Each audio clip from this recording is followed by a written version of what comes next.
A woman with long, light purple hair sits up in a grand, dark bedroom, the morning light streaming through large arched windows. A man with dark hair is shown sleeping, recalling that their arrangement was just a contract marriage where they used each other for their respective purposes. The woman, Elizabeth, looks on with a sad expression, remembering that she had told him she would give him a child. She reflects that half a year has already passed since she made that promise, and in the end, she couldn't fulfill her part of the contract. In a separate scene, the man, now dressed in a fine robe, stands by a window as someone off-panel congratulates His Highness, announcing that Her Highness is with child. His expression becomes one of sharp shock and anger, and his hand clenches into a tight fist. A flashback shows a woman, presumably Elizabeth, standing with her back to the viewer amidst a swirl of dark energy, with text describing it as carrying his flesh and blood.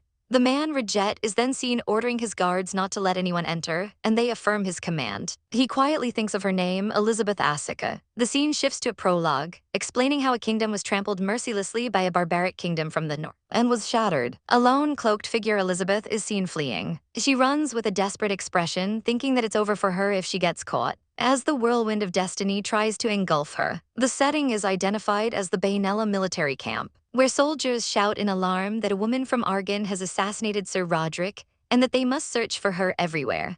Elizabeth is shown lying on the ground in a barn, having fled to an enemy military camp. A soldier finds her and grabs her, remarking that for someone from Argan, her beauty is no joke. He smirks, asking if she is the beautiful princess who escaped alive. Panicked, Elizabeth realizes she has no choice but to use magic. But when she does, a burst of energy erupts and kills the soldier. She stares in horror, splattered with his blood, wondering how this could be when she didn't even use the magic circle. She realizes that with an enemy soldier dead in front of her, there will be no escape if she's caught, and she'd rather consider taking her own life. She recalls her brother, Andre, telling her about the simple defensive and offensive magic circles he engraved on her body, which can be activated by placing her hand on them and reciting his name. He had warned her that the one on her left ankle should only be used as a last resort.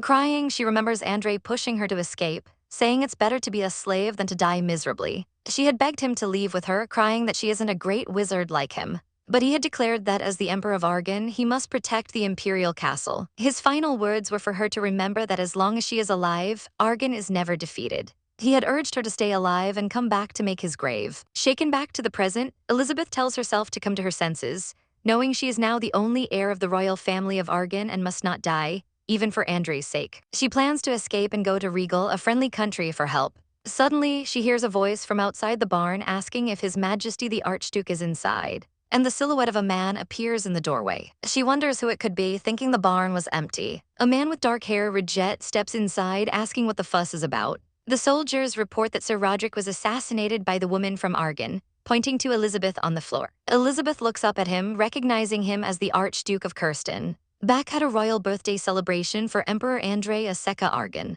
Andre smiles at his sister, Elizabeth, and asks if she is feeling all right. Her thoughts reveal her inner turmoil, questioning how he could dare to be with her. She observes Redjet Kristan, commander of the Knights of Banella in the northern nation, who is also in attendance. She recalls the rumors that although he is the emperor's younger brother, no imperial blood runs in his veins, and that he was given the title of Grand Duke when the current emperor ascended the throne. Her brother Andre had noted that whatever the rumors may be, it's certain Redjet is not connected to them in a good way. Back in the barn, Elizabeth realizes Redjet would have immediately known she is Argan's princess. Believing she is about to die, she thinks that soon she will be by Andre's side. However, Redjet tells the soldiers to step back, leaving Elizabeth confused. He then kneels before her, shocking her as he greets Her Highness, the Princess of Argan. In a room later, Elizabeth sits on a chair, cleaned of some of the blood, as Redjet states that it's not proper for her to be in such attire.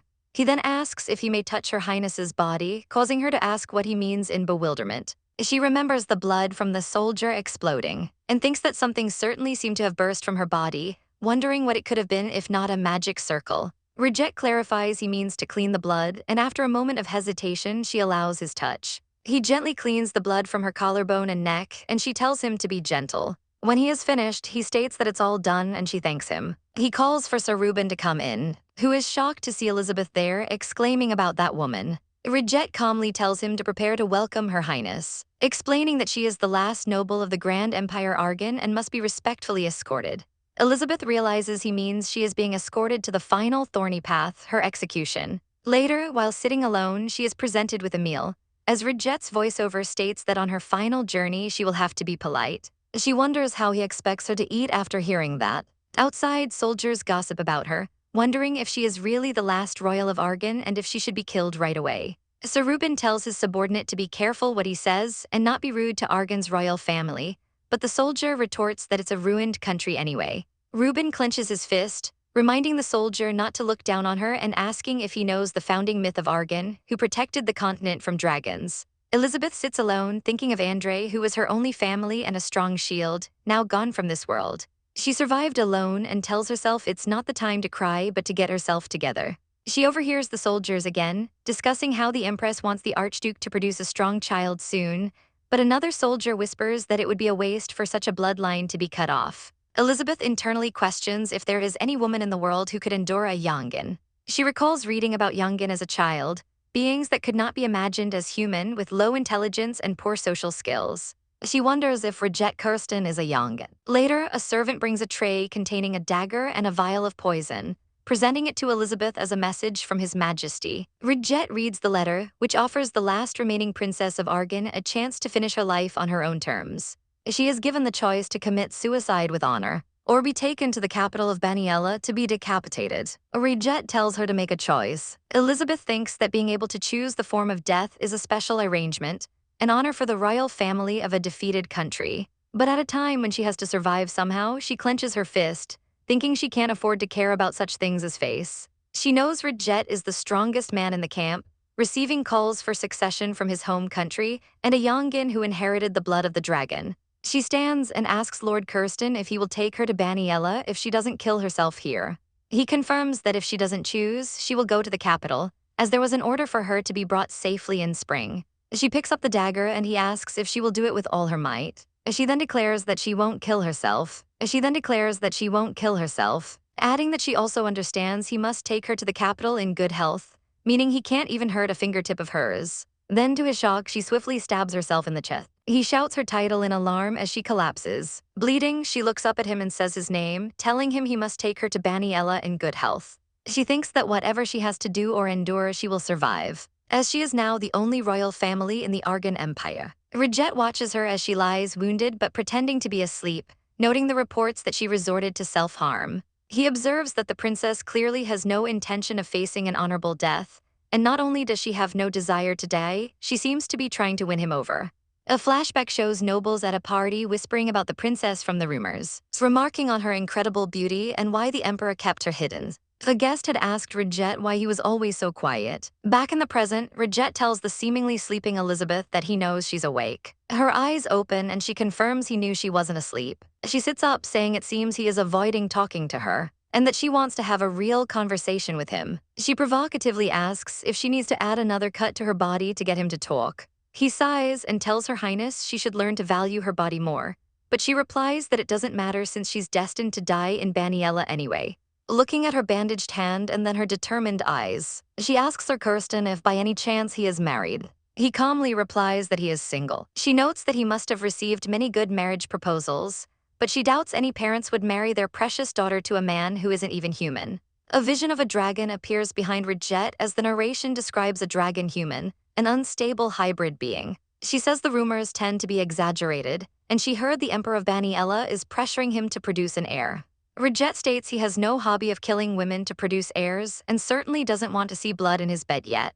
She points out that he is quick to show fear but asks why he doesn't let go of her hand then. She then asks if he knows that the founder of Argan was a disciple of a dragon and that the royal family of Argan carries the power of wizards. Redjet asks if she is a wizard, and she replies yes and no, explaining that the royal family has many myths about dragons, disciples of dragons, and dragon humans passed down. He realizes this woman is undoubtedly trying to find common ground with him to gain sympathy or leniency.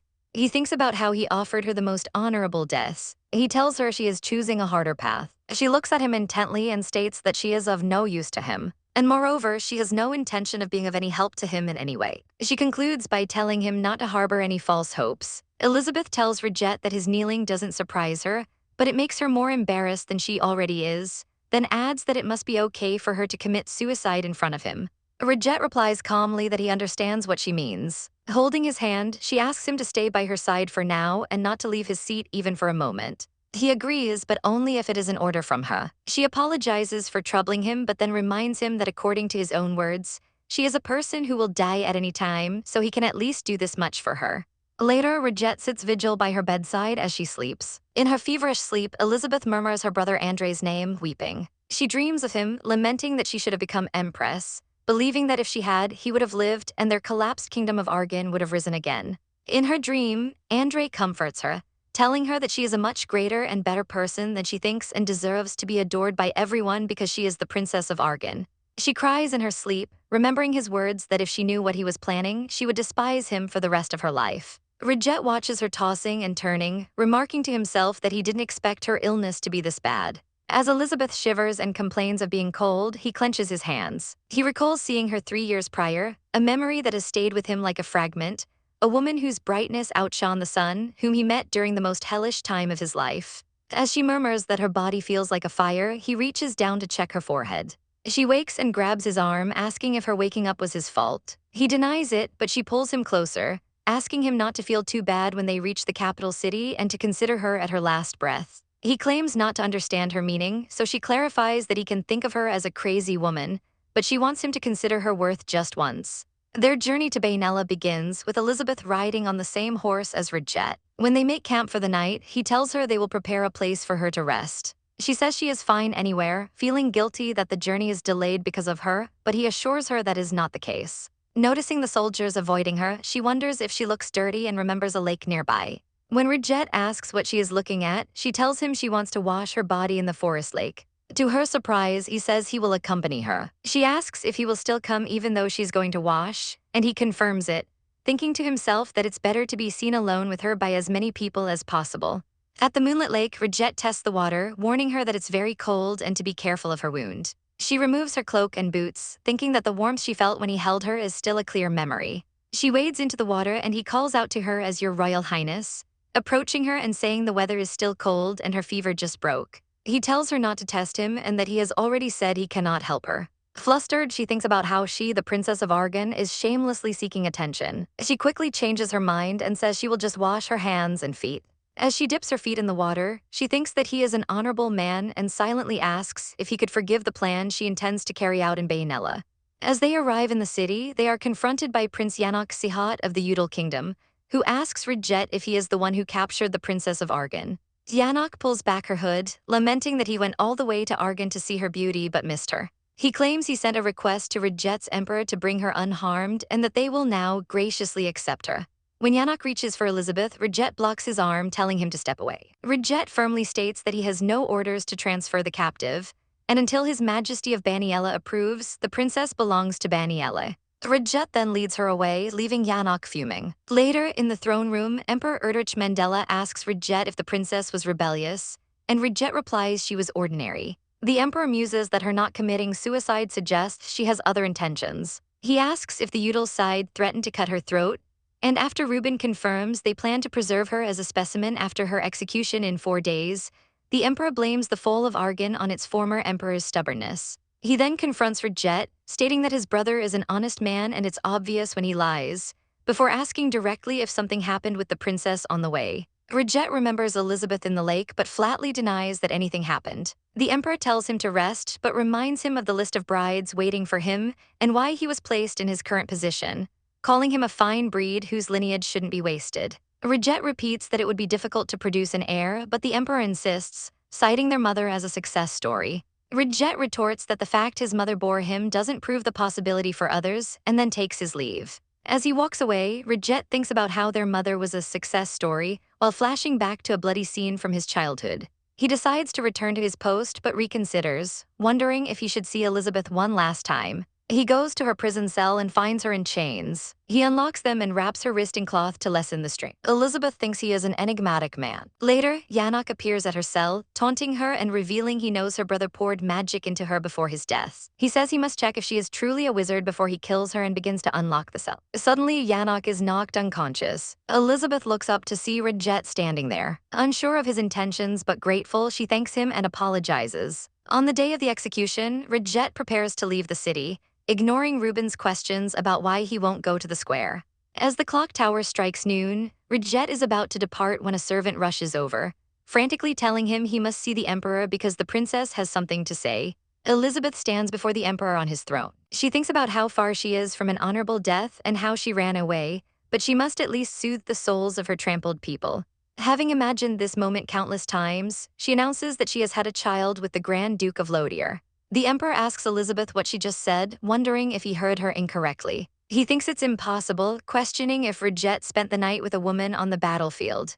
Elizabeth, however, smiles serenely, thinking that this is her only chance to survive. The emperor clears his throat, recalling that Archduke Kristan is of the dragon's bloodline and asking Elizabeth if she said that to him without knowing what that means. She shakes her head, saying she did not know. He then asks how she could know she conceived his child, and she explains that her twin sibling was a mage who used to inspect her body's condition by feeling the magic flow inside her.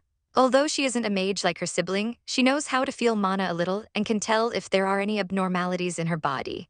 The emperor asks if she's sure this isn't just a temporary measure to escape her punishment, but she replies that it is for his majesty to judge for himself. He addresses her as princess and declares that the judgment should be done by the archduke. Redjet is brought before the emperor, who demands to know if what the princess said is true. Redjet asks for a private meeting with the princess first, but the emperor roars that his answer is more important. Redjet ignores him, helps Elizabeth to her feet, and tells the emperor he'll take his silence as permission before walking away with her, leaving the emperor fuming and ordering Reuben to report every trivial detail of their journey. Outside, Redjet angrily asks Elizabeth if she's gone crazy and what she was thinking. She apologizes, but he says he wants an explanation, not an apology, for her reckless lie. She states that the reason is that she does not wish to die. He retorts that she should have found a way that didn't involve him, but she asks if he would have even listened. She points out that he would not have pretended to hear anything and would have feigned ignorance, reminding him he had no intention to help her, even out of pity,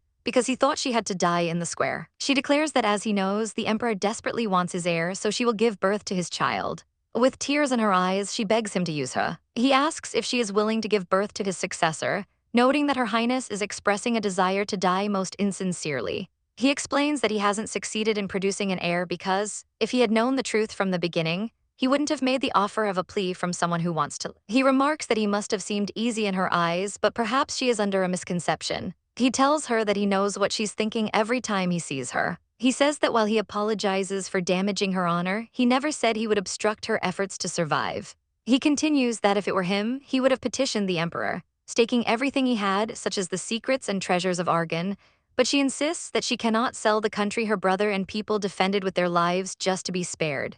Redjet asks if she hadn't considered that dying honorably would be more befitting of Argan's pride, making her think that he's suggesting it would have been better to die gracefully. She recalls her brother's last words that if she were alive, Argan would not have fallen. She tells Redjet that she is different from ordinary women and that while she is not a sorcerer, she uses magic, hinting that he should expect something different from it. He coldly replies that he has no desire to hug a struggling woman who can't control herself properly and gives her until tomorrow to reconsider. As he walks away, she calls out that there's no need for time and that there is no other way for her but him, but he tells her the decision is hers to make. In the throne room, the emperor asks Redjet if he really slept with the princess. Redjet hesitates, thinking about the time he stayed by her bed, and the emperor presses him, saying he was together with her for a month. He accuses Reuben of not saying a single false word and reveals he knows everything, even Redjet's visit to the prison, just to confirm what was happening with his bandwoman. He announces that he has sent the imperial physician to the princess to determine if she is truly pregnant or not. Later, the emperor asks Redjet what he's saying, and Redjet replies that the princess tempted him. The emperor scoffs, questioning if a protected princess would know how to tempt men and mentioning the weird rumors about the twins of Argan. Redjet cuts him off, stating that he is insulting the princess of Argan. The emperor retorts that if she lied to him, nothing would be more insulting, and he will ensure a painful death for whoever dared to toy with him. Redjet counters that in his personal opinion, the princess is not the promiscuous or hedonistic type, and her daily life must have been hard due to her health. The emperor asks if he's saying the princess really has his child, and Redjet firmly states that the princess has never embraced another man. He reminisces about how he once desired her, the one who represented shining purity, and how her desperation to live tore him apart. He abruptly asks Reuben where the princess is now, and upon learning she is with the doctor in the West Tower, he rushes off. The imperial physician tells Elizabeth that her heartbeat is as weak as a patient on their deathbed, but Elizabeth dismisses it as her normal condition. As the physician takes her blood, Elizabeth thinks that tomorrow everyone will realize her lie and that she has only earned a single day.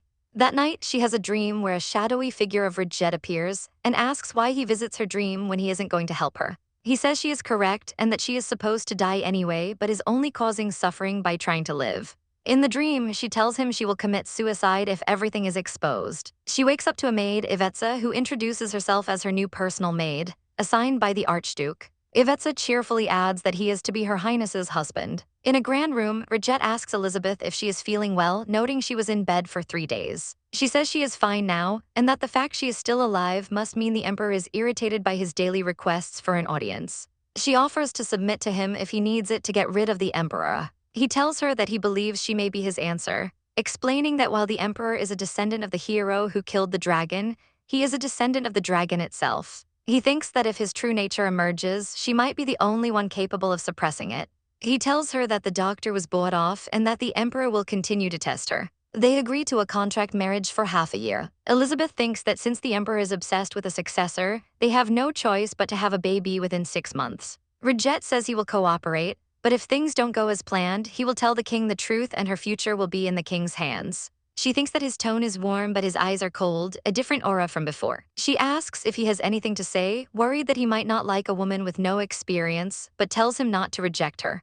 He replies that he's glad she knows children don't fall from the sky and suggests they write down their mutual obligations. He dictates that their relationship will last for the period indicated by the physician and asks how many times a month they should meet. When he suggests 5, she nonchalantly asks if they should double or triple it, flustering him. The contract states a grace period of half a year, which will be extended to 10 years if she has a child. Redjet tells her she can always run away if she gets scared, but she replies that she's not running away anymore. A flashback shows Andre promising to find Elizabeth the best husband and give her a magnificent wedding. At their wedding ceremony, the priest asks them to share a kiss to seal their vows. Redjet hesitates, but Elizabeth tells him to do it properly if he's going to do it, thinking that this marriage is for her to freely own him. They kiss and the priest pronounces them married. Immediately after, Redjet announces he is concluding the ceremony and leaves. In the carriage, Eliza gushes over how beautiful Elizabeth looked, but Elizabeth laments that she wasn't beautiful enough for Redjet to even glance at her. Remembering the kiss, she touches her lips. Redjet appears at the carriage door and says it's time for her to come outside. He tells her that the sun isn't bright enough and that staying in the carriage will make her sick, then gently touches her face. He tells her it would be a good idea to use a hood, and when she worries about seeing, he says he will guide her. As they ride together, he asks why she was trapped in the royal palace, but she says she wasn't. She explains that she sometimes took walks in the garden with her brother and those days were special. Redjet then points out that the bruises on her wrist from being imprisoned are still there, making her realize how quickly she healed and that she is indeed healthy, just as Andre said. He thinks about how fragile she is, wondering how she could endure a Yongan, and decides they should rest in a nearby village. Suddenly, Elizabeth warns him not to go further, saying they are being targeted. An arrow flies past her head. Redjet orders Ruben to encircle and protect her, and Ruben urges her to go. Redjet tells Ruben to hurry and then walks into the forest alone. As Ruben protects Elizabeth, they are showered with arrows. Redjet and Elizabeth are attacked by arrows again, and she recognizes them as Ujul's. She clutches her cloak, knowing she is the target, and decides to use the magic her brother etched on her body. She activates a defensive magic circle, calling her brother's name, creating a barrier around the carriage as it careens toward a cliff. Redjet confronts Yanok, who taunts him about the Argan Emperor favoring his sister, and offers to leave Redjet alone if he gives him the princess's neck. Redjet asks why he wants her neck, and as his dragon nature begins to emerge, he warns Yanok that he doesn't care why he wants her, only that he attacked the knights with great recklessness. Redjet's eyes glow as he attacks and kills Yanok. Redjet confronts Yanok and kills him, and as he dies, Yanok warns him about the silver fox. Ruben hears a scream from the direction of the carriage and rushes back to find it has crashed over a cliff. Eliza tells him that someone rushed in and drove the carriage away, and that Her Highness pushed her to safety. Redjet, thinking of Elizabeth's possible miserable fates, clenches his fist and jumps off the cliff into the lake below. The carriage crashes, and Redjet dives into the lake to save Elizabeth, remembering his promise to her brother Andre to ensure she lives a long life. He pulls her from the water and resuscitates her. As she coughs up water and breathes again, he thinks about how she is still alive. In a flashback, a young Elizabeth wishes she were as healthy as Andre. He always consoled her with sincerity, but seeing his sad face was painful, so she would swallow her words of envy and pretend to be fine. She wakes from a nightmare where she sees herself dissolving in a potion bottle, with Andre crying over her and begging her not to leave. Back in the present, Redjet is carrying her and asks how many days they will stay in the village. But he says even the strongest knight can't escape broken bones from a fall like that. She insists she is fine, thanks to her brother's magic, which she now feels she can cast herself. Ruben announces that a bath is prepared, and Redjet orders him to find their attackers and not let a single one escape by midnight. Later, Elizabeth asks Redjet why the knights are receiving battle stances, and he explains its punishment for failing to protect their master. He mentions Ivesa's injured arm and says that since her arm is uncomfortable, they will have to share a bedroom. He tells her not to harm herself because his heart isn't at ease when she does. She thinks it's something she'll have to do countless times to give birth to a child anyway, so it's fine. She begins to disrobe and he helps her, his hands trembling. She wonders if she's making him angry. While in the bath, she remembers a strong force pushing her and realizes it was the same force that erupted from her before, questioning what Andre did to her. She calls for Redjet, asking if he's angry with her because his voice and actions are stiffer than before. He denies it, stating that the incident was entirely his fault for not protecting her properly, and that he shouldn't have entrusted her safety to others. She asks if that means she is important to him. He confirms that among those under his protection, she is the most precious and important, especially during their 6-month contract. She tells him not to push her away when she holds him because she has no one else to hold on to. He promises he won't entrust her to someone else again. That night, Redjet sits reading by Elizabeth's bed as she sleeps. She murmurs that she's cold, and he thinks that no matter how much he keeps her warm, she strangely keeps spewing out all the heat. He moves closer to check on her and she suddenly hugs him in her sleep, startling him. She opens her eyes, flustered, and stammers that their posture is a bit compromising. She notices something hard pressed against her, and her eyes widen in realization. Redjet calmly tells her to just ignore it, but she says she can't. He then pulls her closer, telling her to think of it as getting used to it in advance. She says it's uncomfortable, but he replies that he can't control it if she keeps moving and she should endure it. He thinks to himself that it would be troublesome if he carelessly touched her. A week later, their convoy travels through a forest. Ivetsa excitedly tells Elizabeth to look outside, as the end of their journey is in sight. They have arrived at Radia, Redjet's territory, a land with rough mountains in the north and a fertile plain with a river in the south. As their carriage pulls up to a grand castle, the staff lines up to congratulate His Excellence on his return. He asks if there is anything special to report, but the staff seems hesitant. An older woman, Mrs. Peterson, informs him that she received news from Sir Ruben that the hostess of the castle has finally arrived. The staff whispers among themselves that His Excellence got married without a word to anyone at Radia. Another man complains about the piled-up workload, and Mrs. Peterson remarks that this was a marriage Redjet went through with even against the Emperor's wishes, making her very curious about what type of person Elizabeth is. Redjet tells Elizabeth that since the greetings are finished, it would be good to look around the castle together. She declines, saying he must have work to do, but he cuts her off, stating that Ruben failed to protect her and he doesn't want to constantly have to tell him to come and go over trivial matters. The butler steps forward and eagerly offers to attend to her. Redjet silently watches as Elizabeth asks the butler, Alfredo, for a quick look around before going to her room, and he agrees to also introduce her to the maids. One of the staff suggests Redjet rest and have a meal, referring to Elizabeth as Her Highness, prompting Redjet to correct him and insist on the honorific, ordering everyone to treat her as a princess because she won't be in the Duchess's position for long. As Alfredo leads her up a steep staircase, he explains that the bedroom is at the top of the main tower for safety, as the land has been frequently invaded. Elizabeth thinks that while it seems like a safe place, she must not let her guard down, unsure if this will be another battlefield. Redjet suddenly appears behind her, saying he came back because he was worried. He scoops her into his arms, telling her that climbing the high stairs must be tiring for her. In her room, Ivetsa informs her that Redjet went straight to his study and will be very busy. Mrs. Peterson then enters with a retinue of maids whom she has brought to serve Her Highness. She explains that since Elizabeth is without company, she was worried and has also brought the chief physician to check her condition.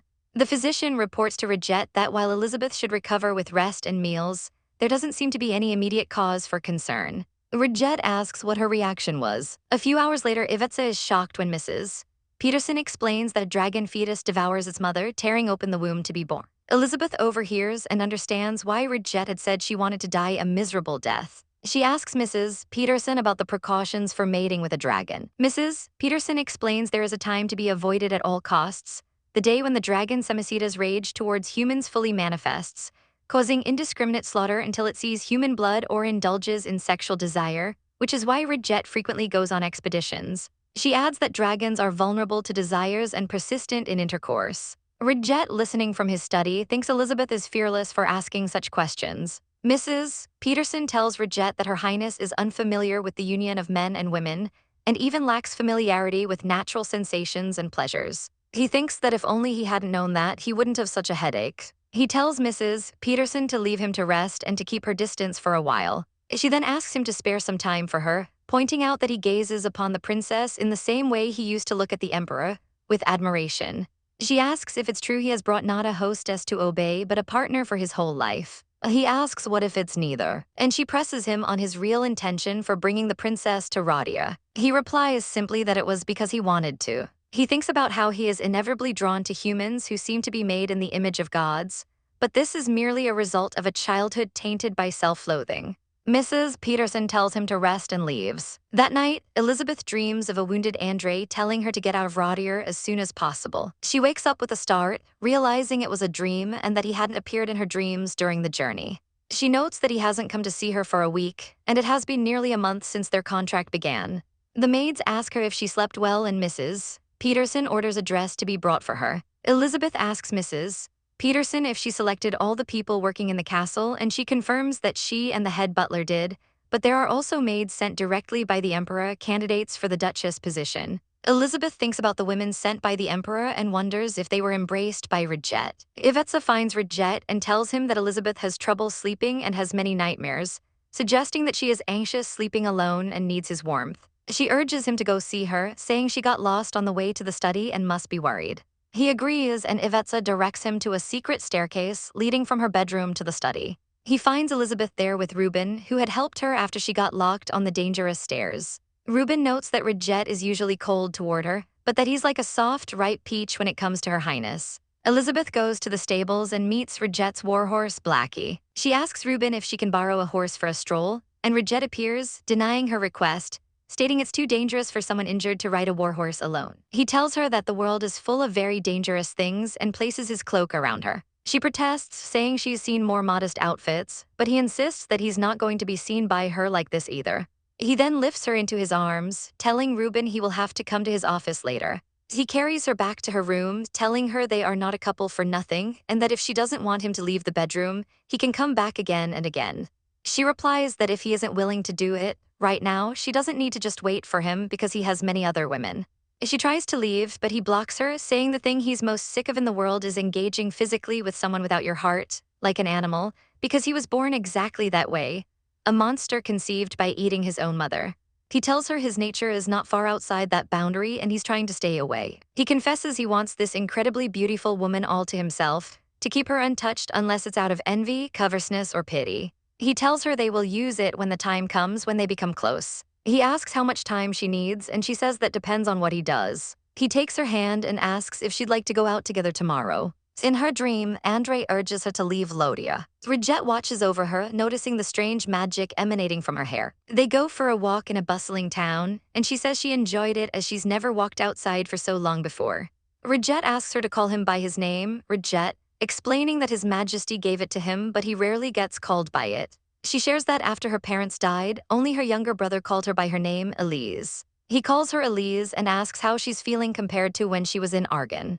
She says it's strangely good. He thinks about the faint, strange magic flowing from her body and wonders about the dead Prince of Ugil, who persistently aimed for her neck, and his dying words about the silver fox. He thinks about the strange magic on her and the dead prince's warning about the slippery Emperor of Arkan, wondering if he is still alive. Back in their room, servants bring refreshments, and Redjet reads while Elizabeth eats. Later, she studies the magic circle drawings left by her brother, noticing one for her spine he put the most effort into. As she touches it, a glowing magic circle appears on her back, and she realizes she was the one who did it. She recalls the legend of the dragon Semicida, who burned half the continent and was cursed by her disciple, the hero Galeon, to remember her name every time he used his power. She understands she needs to keep an eye on this magic circle, as it will help when she runs away. Redjet appears, wondering who would be kicking around barefoot, and puts her robe back on her. The servants gossip about how close they've become, spending time together in his office. Mrs. Peterson tells Redjet that Elizabeth's belly is starting to show, though it's not noticeable because she's so thin, and suggests calling a tailor. Elizabeth sips her tea, feeling anxious, and asks Redjet if he's avoiding her because of the many beauties around or because she annoyed him. She asks if he's avoiding her because of all the beautiful women around, but before he can answer, she tells him not to skirt the issue. She says that it's not like he doesn't desire her, which is a breach of contract. He retorts that he added the condition of if circumstances allow, and asks if politeness is all that matters to her when she didn't even obey him. He angrily knocks over his teacup, grabs her hand from the spilled liquid, and says he's not completely out of it. He kisses her passionately over the table. He senses the traces of her brother's magic on her and finds it uncomfortable. She calls out his name, Redjet, and he pushes her onto the table, kissing her neck. He pulls back and asks if she is okay. She thinks about the light dragon Semicita and the power engraved in the blood of the dragon, wondering if she can really gain 20 pounds. She also recalls the taboo between a master and disciple, realizing it's a lover's pact. Meanwhile, in Ujil, the first prince, Sihat, is furious that his brother Yanok was killed, provoking the dragon for nothing. His younger brother, Hanan, suggests spreading a rumor that the princess used magic to escape the archduke and was caught by Yanok, which would force the runaway emperor to show himself. Redjet and Elizabeth are attacked by arrows again, and she recognizes them as Ujil's. She activates a defensive magic circle, calling her brother's name, creating a barrier around the carriage as it careens toward a cliff. Redjet confronts Yanok and kills him, and as he dies, Yanok warns him about the silver fox. The carriage crashes, and Redjet dives into the lake to save Elizabeth, remembering his promise to her brother Andre to ensure she lives a long life. He pulls her from the water and resuscitates her. Back at the estate, he watches over her as she sleeps, remembering her asking him to go to the garden with her tomorrow.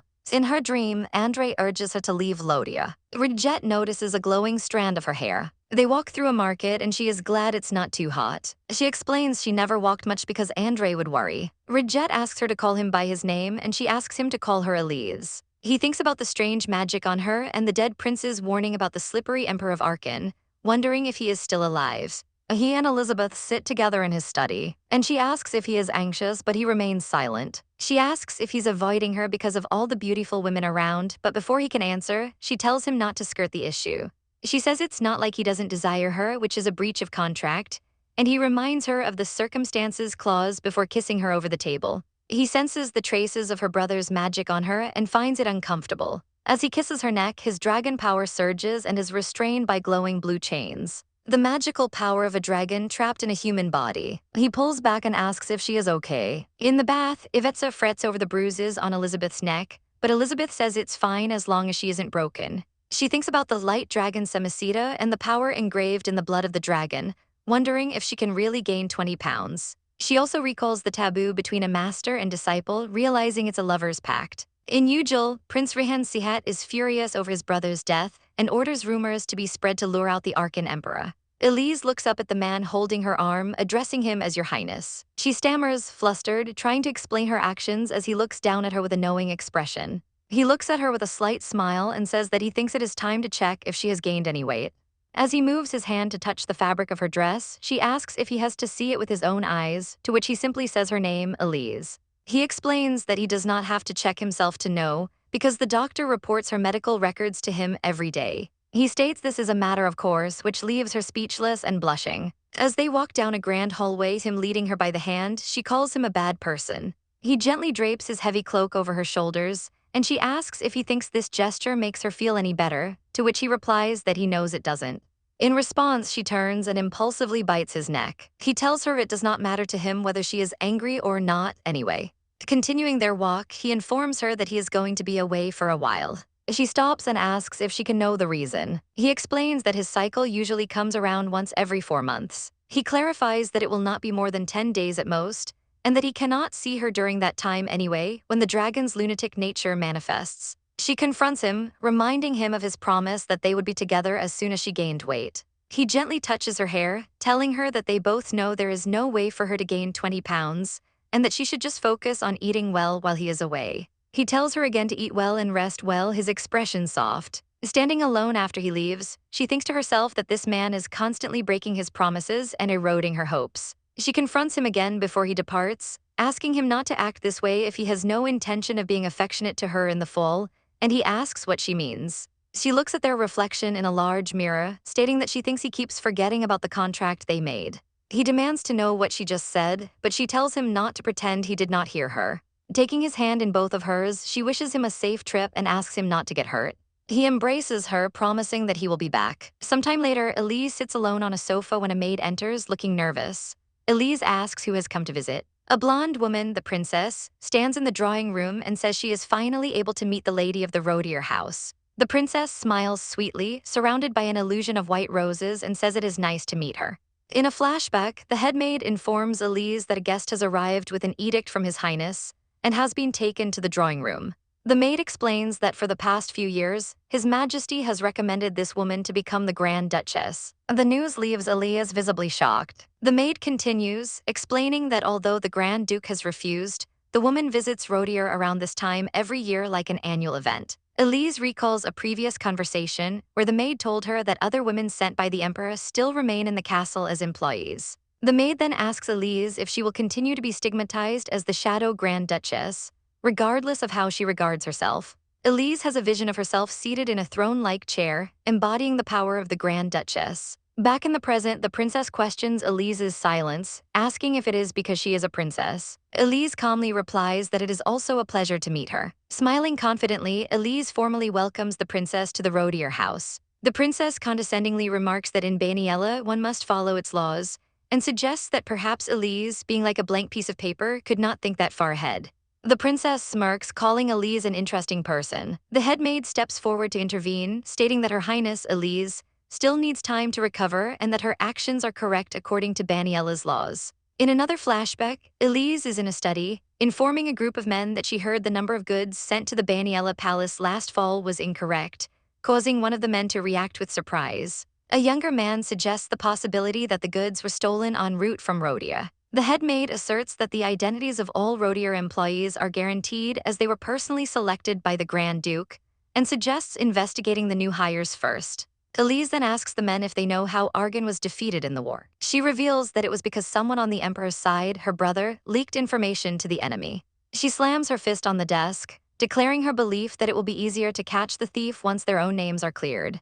Back in the present, the princess walks down a corridor with a maid, asking how long it has been since Princess Elise arrived at the palace. The princess smiles with a sinister look, thinking to herself that she can just check for herself. The scene shifts to a desolate, windy battlefield where a single tent is pitched. Two of the Archduke's men observe the aftermath, with one commenting that things seem to have quieted down. The other corrects him, stating that it is not over yet as he points to dripping blood. He explains that the Archduke has not put his arm back yet, while a lone figure stumbles through the blood-strewn landscape. The Archduke stands amidst the carnage, his face splattered with blood and one of his eyes glowing an unnatural blue. Back at the castle, Elise sits at a desk cluttered with crumpled pieces of paper, feeling as though she has stirred up trouble for no reason. Frustrated, she drops her head onto the desk, recalling someone telling her she must have written a letter before. The memory of biting the Archduke's neck flashes in her mind. She sits up abruptly, flustered, and asks someone to please pretend they did not see her moment of weakness. The princess has entered the room and asks about Eliza's husband. The princess approaches the desk,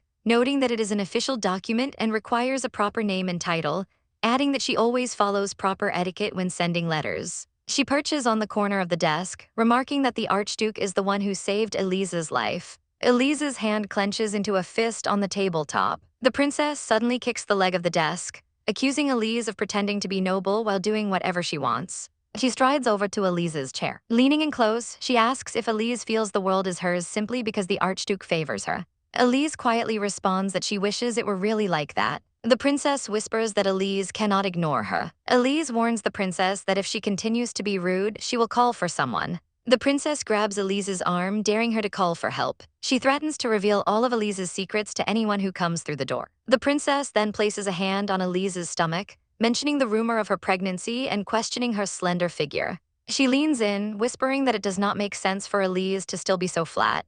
She muses aloud whether Redjet Kristan is infatuated with a girl he keeps only as a pretty trophy. Elise seizes the princess's wrist, stating that the princess may have lived as the highest-ranking woman in Banella, but she grew up as a fool who cannot differentiate between the front and the back. Elise adds that it seems the princess does not know her own limits. The princess retaliates by whispering that if she speaks of this at the imperial palace, it will be Elise's neck on the line. She grabs a lock of Elise's white hair, stating that what she truly wants is for Elise to stop trying to be the Grand Duchess. The princess reveals her motive, explaining that she does not want the obligation of bearing a successor when she eventually becomes the Grand Duchess. A few days later, a maid checks on Eliza, who is resting in bed, and comments that her complexion has been poor since the princess's arrival.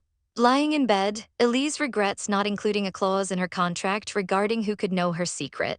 The maid notes that it has been 8 days since His Highness left the castle. Eliza thinks to herself how much she wishes he were there at times like this. That night, she has a nightmare calling out for her sister. In her dream, she sees her brother Andre, his face covered in bandages. He embraces her tightly. He warns her to leave before her feelings for the Archduke grow too deep, urging her not to let unrequited feelings consume her. She startles awake, breathing heavily and whispering Andre's name. Miles away at a desolate camp, Reuben asks the Archduke if there is something that needs to be done in Rodier. The Archduke is reading a letter. The letter informs him that the Princess of Elian has visited Rodier under a royal decree, with the official reason being to investigate the stolen tribute. The letter concludes with a simple plea for him to come back soon. The Archduke looks up at the starry sky, wondering if Eliza is anxious. He recalls her telling him to always remember that Rodier without her is not a place where he can rest. He makes a decision and summons Reuben. He gives a curt order to get the horse. During dinner, the headmaid informs Eliza and the princess that His Highness left his camp early that morning. She relays his message that he will arrive before midnight and that Eliza should not wait up for him. The maid then advises Eliza to rest, concerned about her pale complexion. The princess smirks, asking Eliza to play with her a little longer. She pointedly asks about Yvette. Eliza dismisses the headmaid, saying she will spend more time with their guest and asking to be left alone. The princess holds up a glass of wine, ordering Eliza to drink it. In an act of defiance, Eliza takes the glass and pours the red wine over the princess's head. The princess, unfazed, says okay and suggests they talk about a more interesting topic. She then bluntly asks Eliza if she has slept with him. Eliza stands up abruptly, telling the princess that it is none of her business. She warns the princess not to provoke her further unless she intends to immediately report her to the emperor.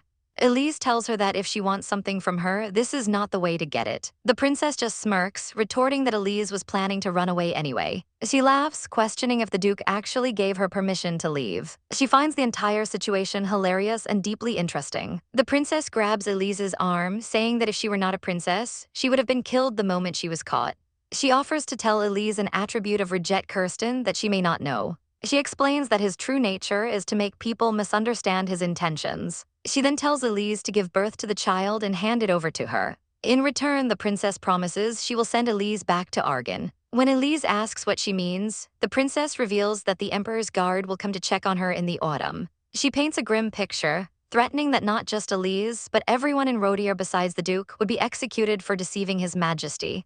She scoffs at the idea that Kristan would choose a worn-out trophy, like Eliza, over his loyalty to the emperor. The princess, seeing a change in Eliza's demeanor, asks why she has suddenly changed her attitude. She reveals that the Duke is on his way and that she, too, needs Eliza's help to get out of the situation alive. Just then, a knock sounds at the door and Eliza states that she does not trust her. The head maid enters and announces the Duke's arrival. As she leaves, the princess warns Eliza to think carefully about her suggestion and not to go tattling to her husband like a dog.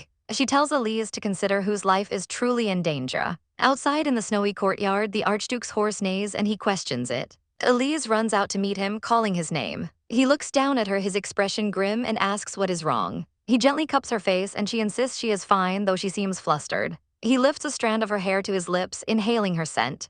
Without a word, he sweeps her up into his arms. As he carries her inside, the princess appears in the doorway, greeting him with a casual, long time no see.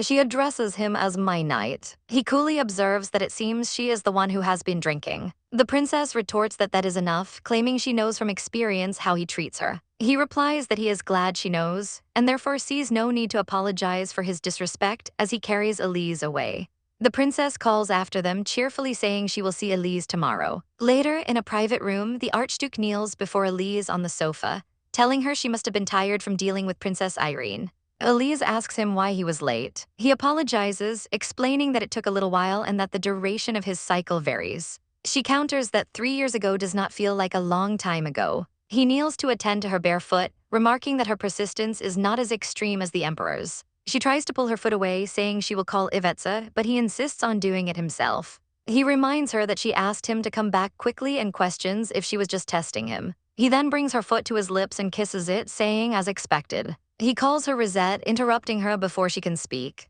Overwhelmed, she throws her arms around him. She tearfully begs him to take her with him next time, confessing that she does not want to be alone. He embraces her, patting her back comfortingly and agreeing. Later that night, the Archduke stands alone by a window. The princess enters, remarking that it seems like a good time to chat. A flashback reveals the head maid informing him that the princess has discovered Eliza's secret. The maid specified that it was a secret even His Majesty had glossed over. She warned that the rumors would undoubtedly reach Eliza's ears. In the present, the princess mockingly asks if he is contemplating killing her. He warns her to stop bringing Eliza up, but the princess derisively asks if he is really acting like a husband. She claims to see that he is infatuated, but suggests he does not truly know Eliza herself. She posits that Eliza is merely looking for an opportunity to run away. The princess then brings up an incident from 3 years ago. A flashback shows her asking a younger archduke if she is the prettiest in Banella, to which he blankly agrees. Another memory shows a maid warning the bandaged princess not to approach the Grand Duke during his madness. The princess recalls realizing then that his state was not one of sexual desire, but of pure killing intent. Back in the present, she asks him if she sees him as a mad person then or now. He asks if she is still delusional. She states her only wish is to watch him spend his entire life lonely. As she exits, she mutters that she feels disgusted. She thinks about Elise loving a subject that isn't even human. The Archduke is left alone, her curse that he will never be loved echoing in his mind. He walks over to a table covered in papers bearing magic circles. He then goes to Elise's room and finds her asleep, murmuring Andre's name. She tosses in her sleep, pleading for Andre to take her with him. The Archduke quietly says her name, Elsie. He sits on her bed, urging her sleeping form to look at him for who he is. He leans over her, intensely asking who it is she wishes for. He demands to know who she wants, calling her Elizabeth. He thinks to himself that he has kept saying that he wants her. He lies down beside her, covering his eyes in frustration and thinking that his madness is of no use. He asks her sleeping form if the Emperor of Argan always visits her in her dreams, and she murmurs that it happens sometimes. He thinks about the twins' own world, a bond he feels he cannot erase. He admits to himself a sudden urge to destroy that world. He kisses her forehead, wondering if he should cover her memories of her brother with his own traces. He sits up on the edge of the bed, feeling utterly out of his mind. He worries about what would happen if Elise discovered that the Emperor of Argan, her brother, is still alive. He then walks back to the table with the magic circles, a look of grim determination on his face. Elsewhere at Riosa Castle, a man in a hooded cloak informs another that the regal king and princes have left safely. The second man, Duke Fabian Pelator, addresses the first as Your Majesty, revealing him to be Andre, the Emperor of Argan. Andre tells the Duke that they are working on a way to let his sister, Elise, know he is alive. He dismisses the idea that Grand Duke Kristan is still trying to remove the magic circle. The Duke comments that Rodier's owner seems kind to Elise, but Andre states that her place is not there.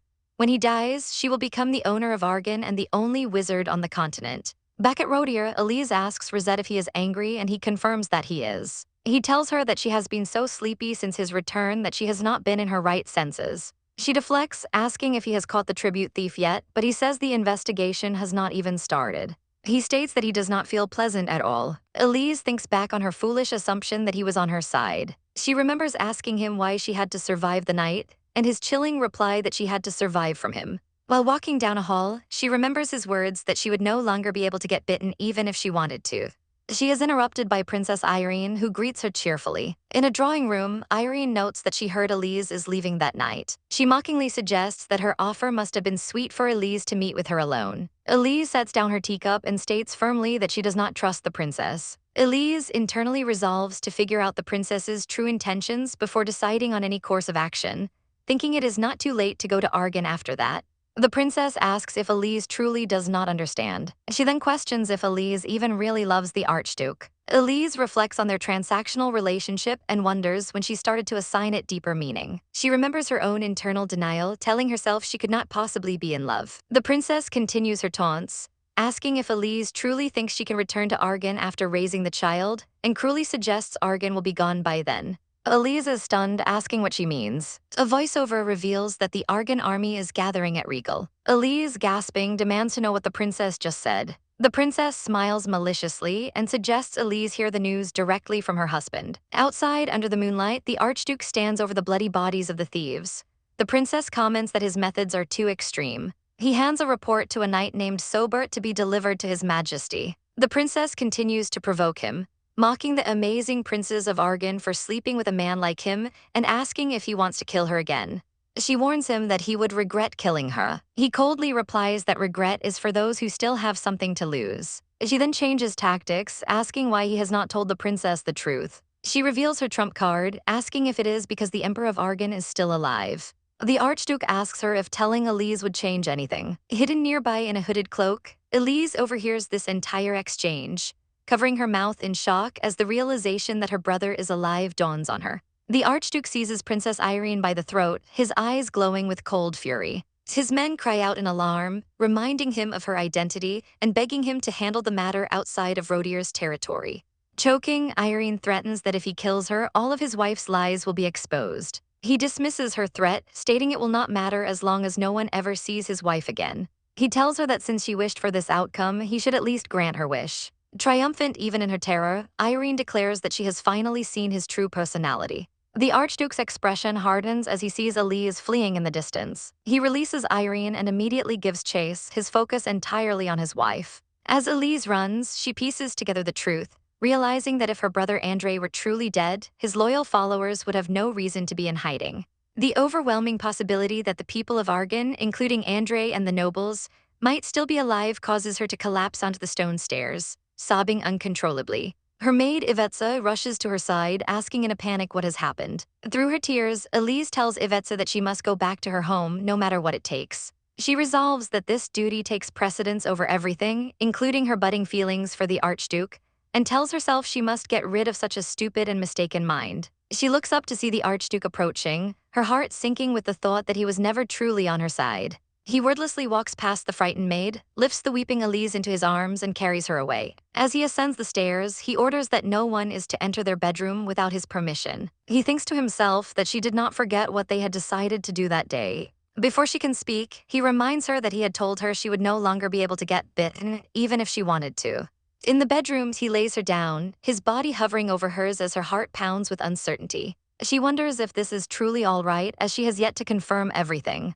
They become intimate, and he tells her that she should at least feel satisfied in getting what she has always wanted. During their passion, memories of her brother's desperate pleas from her dreams flash through her mind, and she realizes she has crossed a river with no return. The narrative flashes back to the first meeting between the Archduke and a priest-like man. The man, surprised that the young dragonborn did not attack him on sight, offers him a golden, bejeweled cross as a gift. He tells the creature that if it wants more shiny things, it must come with him and be nice to its new master, teaching the young dragonborn about obedience and desire for the first time.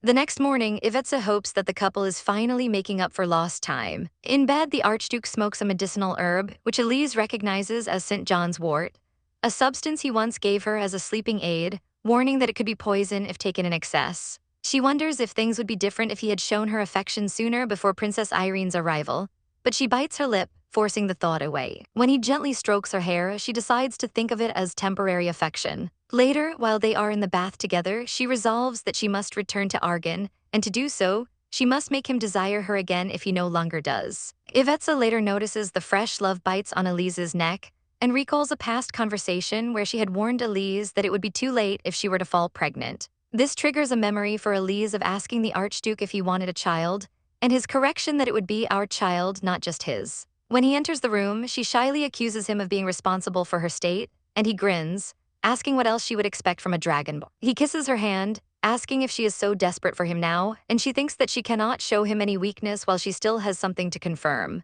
Her mind races with the realization that her brother's voice in her dreams was real, and that Redjet must know something and is acting with purpose. She wonders if he is intentionally disrupting her connection with Andre. The Archduke embraces her from behind, asking what is on her mind. He lifts her onto the windowsill and reminds her he has always been in need of a successor, a cold statement that she now understands differently, believing he would never have considered it if not for her. Her resolve hardens. She believes he would never raise a child she left behind with love, making it imperative that she conceives before fall. The narrative returns to a past moment when Elise and the Archduke were riding near the border.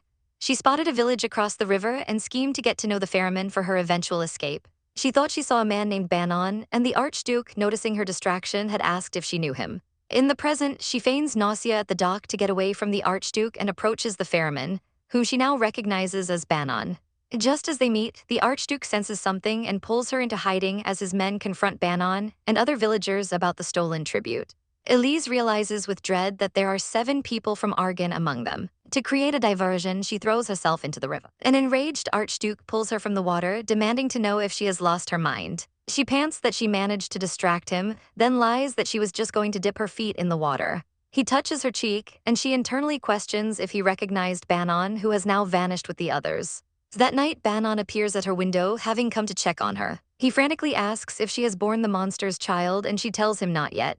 She cuts him off, saying they have more important things to discuss. Overcome with emotion, she falls to her knees, crying with relief that her friend is alive. Bannon gives her a scroll from her brother, Andre. The letter explains the magic connecting them and reminds her of all their people have suffered. With her priority now clear, Elise tells Bannon she must deliver her own words to Andre herself. Just as they are speaking, they hear the Archduke's men outside. Bannon warns her of the Archduke's sharp senses and promises to get her out. To buy Bannon time, Elise intercepts the Archduke and throws her arms around him, claiming she is cold and needs his warmth. As they embrace, she feels she can hear the cries of her people, resolving that no one must witness her sacrificing her body like this. The night is filled with a desperate passion. In a dream, Andre pleads with her to hide her magic from the Archduke. She awakens with a gasp, her hand glowing with a blue light. She finally understands. Redjet has been scraping away the magic that connects her to her brother. A maid bursts in, urging her to get up, saying his grace is in a terrible state. Elise rushes to the window and sees the Archduke standing over a kneeling man from Argan, his sword drawn. Her heart pounds in her chest as his glowing blue eye meets hers from the darkness. Redjet calls out his own name as he and another knight stand over 2 unconscious men lying on the ground. With a serious expression, he takes a step forward just as a woman with long white hair, Elise, appears and asks what is going on. She tells herself to stay calm, reminding herself that they came to find out where the tribute went in the first place. She reasons that this may have nothing to do with Argan and that acting too concerned will only make Redjet more suspicious. As a bead of sweat drips down her face, one of the men on the ground flinches and Redjet raises his hand, gesturing for the man to get up.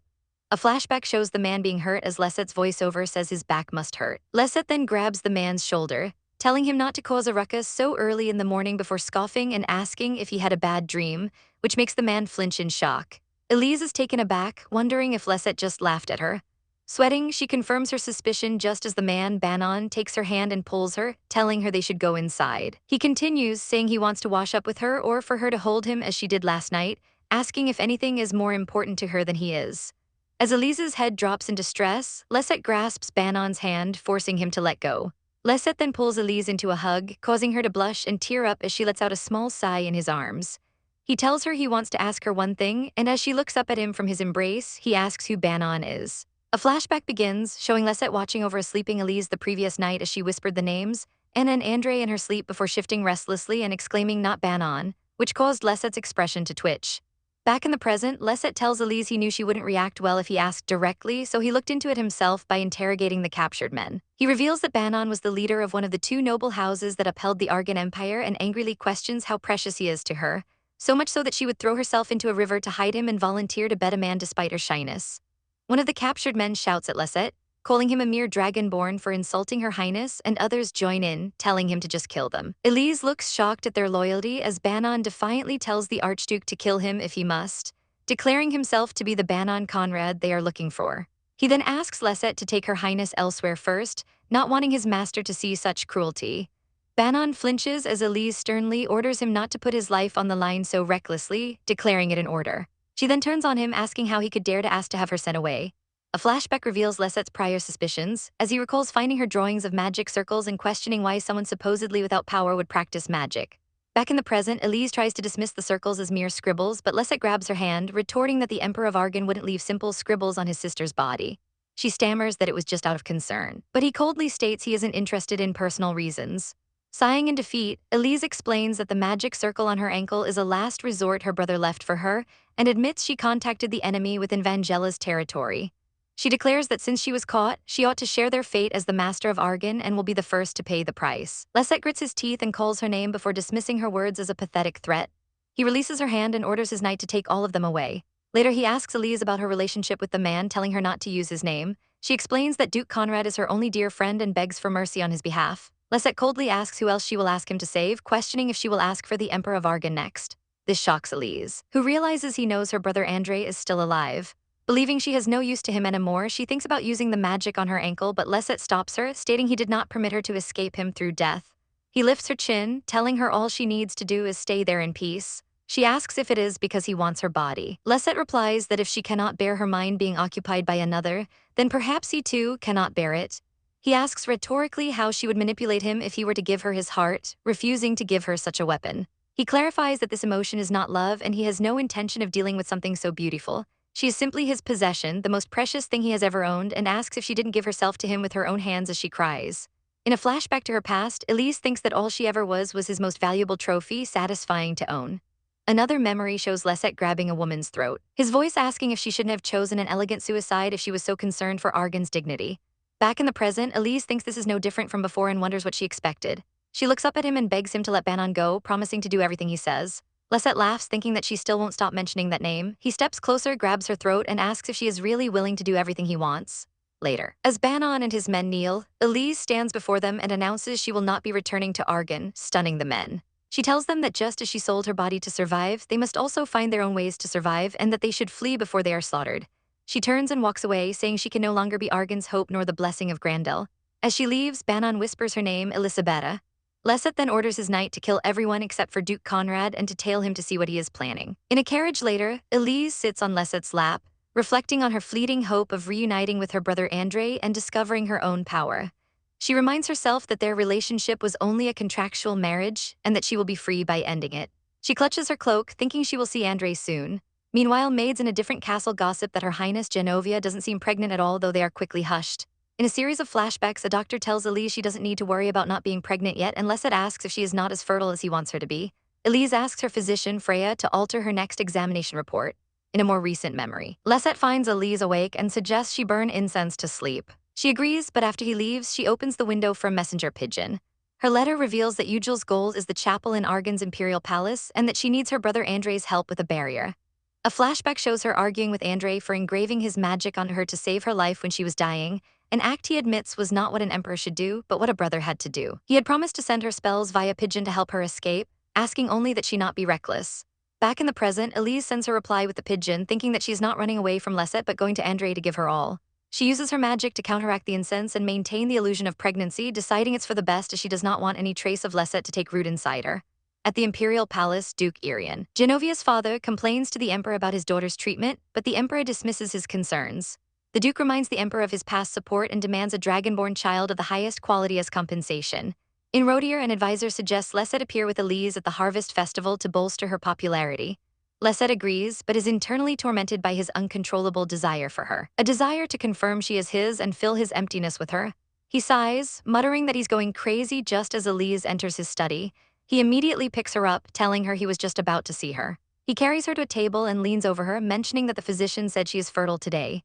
He kisses her neck and tells her to say she wants him just as much as he wants her. He lifts her up and carries her up the stairs as they kiss passionately, her shoe falling to the floor. Later, as she pants in his arms, he asks what she just said. She squeezes his back and whispers that she likes it, that she likes him, which makes everything difficult. Crying, she thinks that her heart won't listen to reason. In a monologue, Lesset recalls being a lonely outcast, but if he must borrow a word from the human world, the emotion he feels is love, though his wife once told him love is not something she's willing to give him yet. He laughs maniacally, realizing his possessiveness now makes sense as Elise lies passed out on the floor. Her spirit finds a dragon scale in her hand before she wakes up in bed next to a sleeping Lesset. She thinks that his walls have finally lowered, and it is only a matter of time before they fall completely, deciding this is enough. At the Harvest Festival, Lesset asks a hooded Elise if she is nervous, and she admits it's her first time before so many people in Rodier. She thinks that her appearance won't be for long as she looks at Lesset, wondering if he is showing off his trophy or if he finally trusts her. As the crowd cheers for the eternal golden season, she recalls her promise to Lesset to eat and sleep well, and his reply that he will be the one struggling, unable to stay away. She remembers a time when she told a younger, brooding Lesset that he was handsome. Back in her room, she feels unwell while a maid fusses over her, thinking she must hurry. She dismisses the maid and asks another Ibessa to secretly fetch the physician, Freya, because her body feels strange. Later, Freya reports that a blood test shows no signs of pregnancy. At her desk, Elise clenches her fist, thinking that in the end, there is nothing to connect them, and she sadly imagines a different life where they could have been a normal, happy family. She finishes a letter, hoping Lesset will be her last cause of despair. Elsewhere, Lesset is tormented by thoughts of her. He journeys to a snowy mountain and calls out to Ghost, who he says has been wandering Grandela. An ice dragon, Samicida, emerges and is surprised to be found. Lesset explains that as a byproduct of the dragon, he can sense its magic. He asks why those of Galleon's bloodline are immune to his unintentional life-draining curse. The dragon explains it was a promise made to a human woman it loved long ago, Galleon. Lesset asks if dragons have emotions, and Samicida chuckles that it would not have gone mad from her betrayal otherwise. It then addresses him by name, shocking Lesset, who never said it. The dragon explains it saw his memories, including his feelings for Elisabetta. It warns him not to trust humans, especially Galleon's bloodline, revealing that his wife has been calling out to it often. It explains that her brother, Andre, is its new apprentice, and whenever they call its name, it opens a path for it to take them. Lesset rushes back, realizing Elise knew how to use the dragon's magic all along. He wakes from a nightmare, realizing her loving words were all a part of her farewell. Servants report no sign of break-in, but Lesset angrily refutes the idea that she simply went for a walk. The head maid presents a letter she left behind. He reads it, which states that their 6-month contract is over and she is leaving as they agreed, thanking him, apologizing for breaking her promise to stay, and wishing blessings upon Rodier before he crumples it in his hand. Elise and her maid Ibessa are in a log cabin in the mountains, having escaped. Elise thinks they won't search the mountains first. She suddenly feels a throbbing pain and wonders how she can escape by herself. Her maid, who is actually the dragon Samicida in disguise, asks how. Elise kneels on the floor, attempting to use the magic her brother taught her. The magic activates, creating a barrier around the cabin. Elise is exhausted and pale.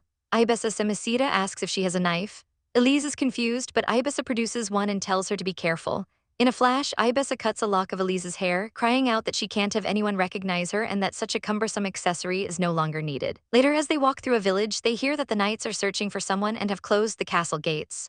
The men say they are looking for adult women moving in secret and will soon search the mountain. Elise realizes the men who saw their cabin must have reported them.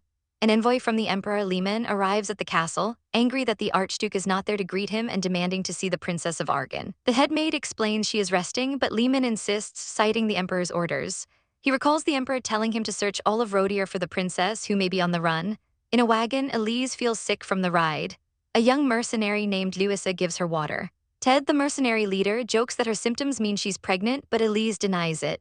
She recalls her brother's warning that her unstable presence is similar to when the Archduke was scratching away her magic.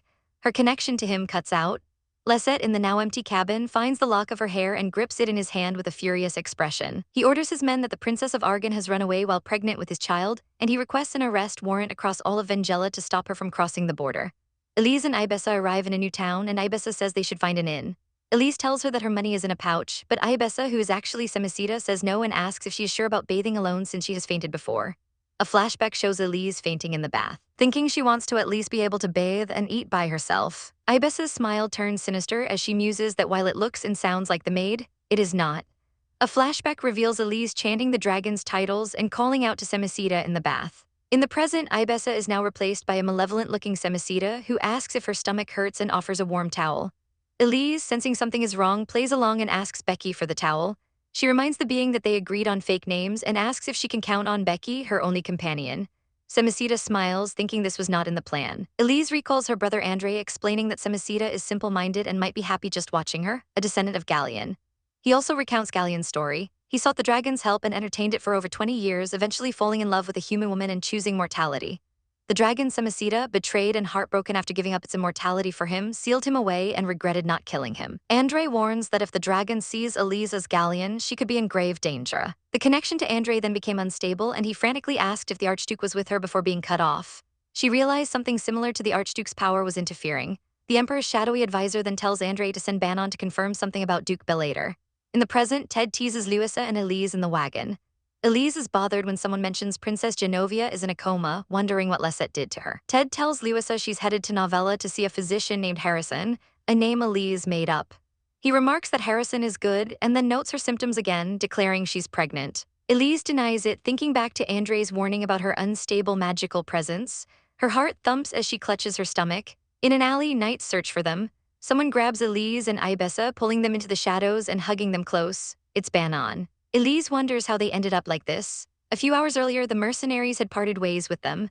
Elise thinks that if someone reported her, it must have been them. In the alley, she tells a hooded Ibessa to be quiet. A knight with glowing purple eyes finds them and grabs Elise, covering her mouth as her heart pounds. An order is given to leave her there and go as snow falls outside a grand estate at night. With a loud crash, an ornate door is thrown open, and a white-haired person, Elise, collapses to the floor, breathing heavily. A hand with chromatic aberrations reaches down, slipping under her arm and pulling her up with force. Eliza, sweating and looking distressed, finds herself face to face with a smirking blonde woman. The woman crouches before the fallen Eliza, waving a hand and remarking that it has been a while. She then informs Eliza that her current state is her husband's work, asking mockingly if Eliza is happy to see her like this. The woman's hand turns Eliza's chin, forcing her to look up, and she states coldly that Eliza deserved it. Taunting her, the blonde woman asks if Eliza understands what is happening and if she is pleased. She then grabs Eliza by the collar, surprising her, before a chibai-style cutaway shows her lifting Eliza and placing her onto a nearby sofa. The woman pushes a steaming cup of tea towards Eliza, telling her to drink it since her body is as cold as ice. Resting her chin on her hand, the blonde woman smirks, asking what Eliza is up to this time. Eliza's inner monologue warns her not to be caught off guard by this woman again, just as the woman mentions that the truth would be revealed as soon as she speaks up. Eliza asks if this is about a deal, and the woman, looking at a red object dissolving in Eliza's teacup, asks if she truly didn't know about it.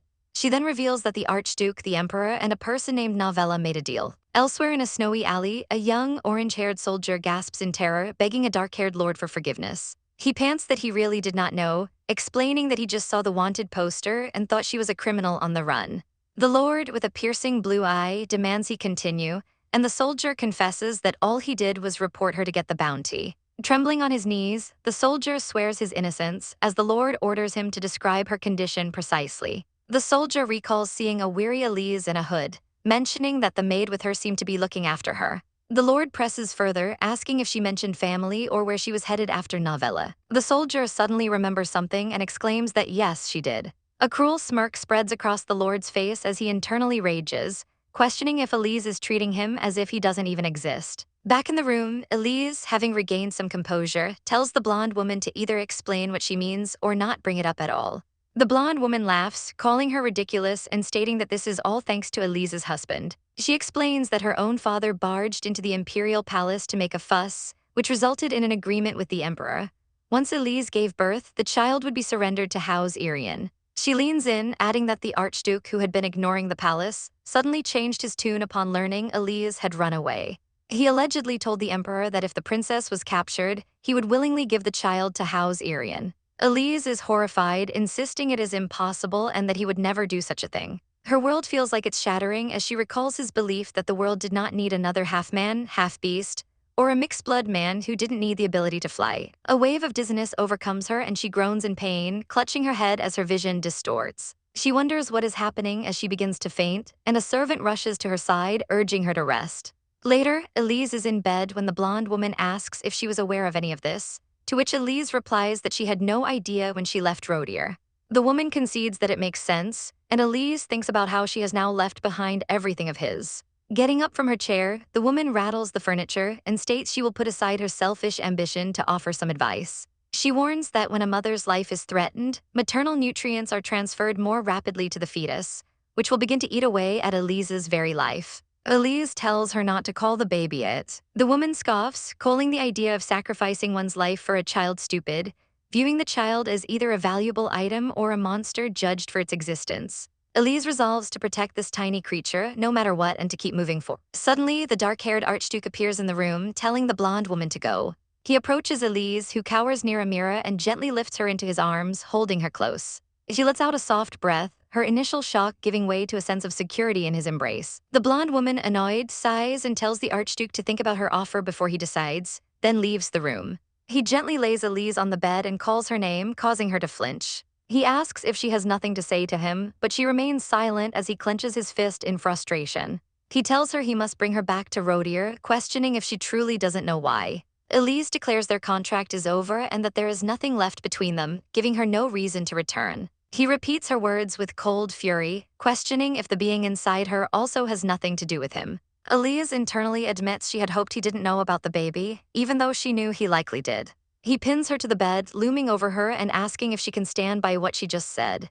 Eliza clarifies that she doesn't understand him, explaining that with the contract ended, her fate was to be executed by the emperor, which is why she left. She reminds him that he himself had told her it was okay to escape if she could. He moves closer, stating that if there is truly nothing inside her, then there shouldn't be a problem with what he is about to do. Eliza panics, begging him to wait, but he presses on, using his magic to form glowing blue chains around them. He tells her he has told her many times not to lie, as he can hear the baby's heartbeat. Cornered, Elise desperately lies that it is not his child. Enraged, he accuses her of making her husband out to be a dead man and now denying his child, declaring he has no choice. As his magic intensifies, Elise screams for him not to harm the baby. He retorts that if it is not his child, he has no reason to hold back. A flashback shows him tending to her, noticing that a mark he left on her body had not faded, and that bruises from a previous encounter had healed in only 10 days, far faster than normal. Back in the present, Elise tearfully asks how far he plans to humiliate her, questioning if he only cares about her because his property has a scratch. He grabs her, pleading that it isn't like that and that he never wanted to treat her so cruelly. He holds her, asking why she left without a word. Elise replies that she, too, decided she could no longer endure it. The Archduke is stunned, realizing he drove her away. His thoughts race, recalling how he ran like a madman to find her, never stopping thinking of her. He asks with a pained expression if it means she no longer loves him and if she knew she was pregnant when she left. Flashbacks reveal his inner turmoil. Elise had once asked him who he intended to sell their child to, and a doctor had warned him her pregnancy would be difficult for at least 3 months, during which time Elise was already planning her escape with her mate. He remembers his past self warning her that she would one day curse him and regret everything. A warning she met with the conviction that no being is better off not existing, and that one's meaning is self-determined. She had then told him that just because his mother had a tragic fate did not mean she was destined for the same. A few days later, Elise sits with a female doctor, who reassures her that the danger of miscarriage has passed, and her worsening morning sickness is a good sign. He recalls how she used St. John's wort until, at 15, she swallowed a fistful of it and fell into a coma for a month. The note reveals that an escape route via Ricardo's mast has been secured at a harbor, with departure set for 1 week. In a different timeline, a flashback shows a young Elisabetta overhearing her parents discuss a strange fate that bound her and her brother Andre. Later, Lady Genovia urgently tells Elisabetta to leave at once. In another alley, the Archduke confronts a beaten Andre, revealing he found him by chasing after his wife like a madman. He orders his men to ambush the people of Argan at the harbor and then grabs Andre by the throat, demanding to know about Eliza's past suicide attempt. He recalls how she used St. John's wort until, at 15, she swallowed a fistful of it and fell into a coma for a month. He remembers later suggesting she burned St. John's wort incense, unaware of its significance to her, an act she agreed to with a smile. Back in the present, Elise is in a carriage with Genovia, who reveals her own mother died at sea trying to save her. Elise offers sympathy, but Genovia brushes it off, saying she's finally free of unrequited love. They arrive at a snowy port, and Genovia tells her she won't hope for her to die at sea like her own mother did. Elise is left alone near a graveyard, where a boy informs her that no ships will sail until morning. As she walks through the deserted town, a knight suddenly holds a blade to her throat, declaring her the princess of a ruined nation and ordering her to hear the emperor's decree. A massive blue magic circle erupts from the ground as a voice shouts Andre's name, blasting the knights away and allowing Elise to flee. An imperial knight named Sir Lehman orders the harbor sealed and a search for the Witch of Argan. As Elise hides, a purple star-filled entity appears before her, mocking her for using the Archduke's name to try and control it. Elise requests a magic circle which she can power herself in exchange for a piece of her life force. The entity agrees, calling her pitiful and beautiful as it grants her power. Her hands glow with magic and she thinks it's perfect, but a knight spots her. As she dashes away, a carriage door opens and Genovia yells for her to get. Elise scrambles inside, telling Genovia she shouldn't have done this, just as blood splatters her face. She looks up in horror to see Genovia has been stabbed through the chest with a sword. A blonde woman in a red cloak, Genovia, is held from behind by a white-haired woman, Elisabetta, who has a knife to her throat. A purple-haired knight stands behind Elisabetta and a blade is thrust through Genovia's chest. The purple-haired knight, now spattered with blood, looks on with a calm expression as the sword is pulled free. He smirks, saying he knew it. He states that he knew someone was helping her, identifying her accomplice as a knight of the imperial palace. A flashback shows Genovia dying in Elisabetta's arms, as she questions if a knight of the imperial palace killed the daughter of Duke Irian. The purple-haired knight calls out Genovia's name and turns, shouting an order to seize her. Elisabetta, blood-splattered and distraught, looks down at Genovia, her yellow eyes wide with shock and horror. Blood drips from the bottom of an ornate carriage, and a body falls to the blood-stained ground with a thud. The purple-haired knight watches with a narrow gaze. The body is revealed to be Genovia's, her white hair splayed out. The knight tells Elisabetta to think of an excuse for her husband when they arrive at the imperial palace, adding that the Archduke will also have to pay for deceiving the emperor. A blood is splattered on Elisabetta's cheek. A memory flashes of Genovia lying dead, with Elisabetta standing over her, her thoughts narrating that Genovia died in her own land while with the princess of an enemy nation. The narration continues that in a situation like this, Leset's nation will have to take responsibility for her death as well. Elisabetta thinks that this will leave a debt behind. She decides to add to the situation by creating the narrative that the Princess of Argan was a madwoman. A bright blue light flashes and the knight shields his eyes, wondering what in the world is happening as a powerful wind blows past. Elisabetta thinks she is sorry to her baby and that she needs help. The ground begins to rumble and crack open. The knight shouts, calling her a witch and asking what she thinks she is doing, and she retorts, asking if he can't tell that she is protecting what is precious to her. With a determined look, she dares him to try and drag her away. A massive blast of blue energy erupts from the ground, causing a huge explosion. A stone tower is shown with black smoke billowing from it. Someone laughs maniacally as rubble crumbles around their feet. A shadowy figure tells Elisabetta, who is standing amidst the destruction and coughing, that she is a natural and very impressive. The figure laments that it's a shame she doesn't have a proper magic circuit, as it would have been satisfying to teach her just like him. Elisabetta thinks to herself that she now has something she can actually do properly. A man with dark green hair runs forward with an outstretched hand, yelling at someone. He wonders if they are truly his people. Soldiers run through the streets, shouting that the Witch of Argan killed Lady Genovia and that they must find her. The green-haired man urges His Highness to hurry this way. Elisabetta worries, questioning what will happen if her rescuers are not from Argan and noting that she doesn't see Bannon anywhere. A shadowy hand touches her face, and a voice asks if she would like help once more and what she will give in exchange this time as smoke billows around her. She sets her jaw with determination and leaps away. Soldiers spot her, shouting that there she is and to go after her, as she thinks that even if those people are not on her side and no one is willing to protect her, as she is now, her eyes fill with tears as she runs. As she runs toward a ship docked at the port, leaping across a cracked rooftop. Suddenly, she is grabbed from behind by a man in a black cloak. Her golden eyes widen in surprise, as the man holds her, blue magical energy swirling around them. A massive bolt of blue lightning strikes the water with a kaboom, and onlookers from the shore say that's. Duke Conrad runs forward, asking what happened to Her Highness. A man with messy silver hair pants clutching his arm. Conrad says that for now, the rest of them should board the ship as quickly as possible. The silver-haired man looks back in anguish, calling out Elisabetta's name. Leset jumps into the water with Elisabetta in his arms. The title page for It Was Just a Contractual Marriage is shown over the turbulent sea.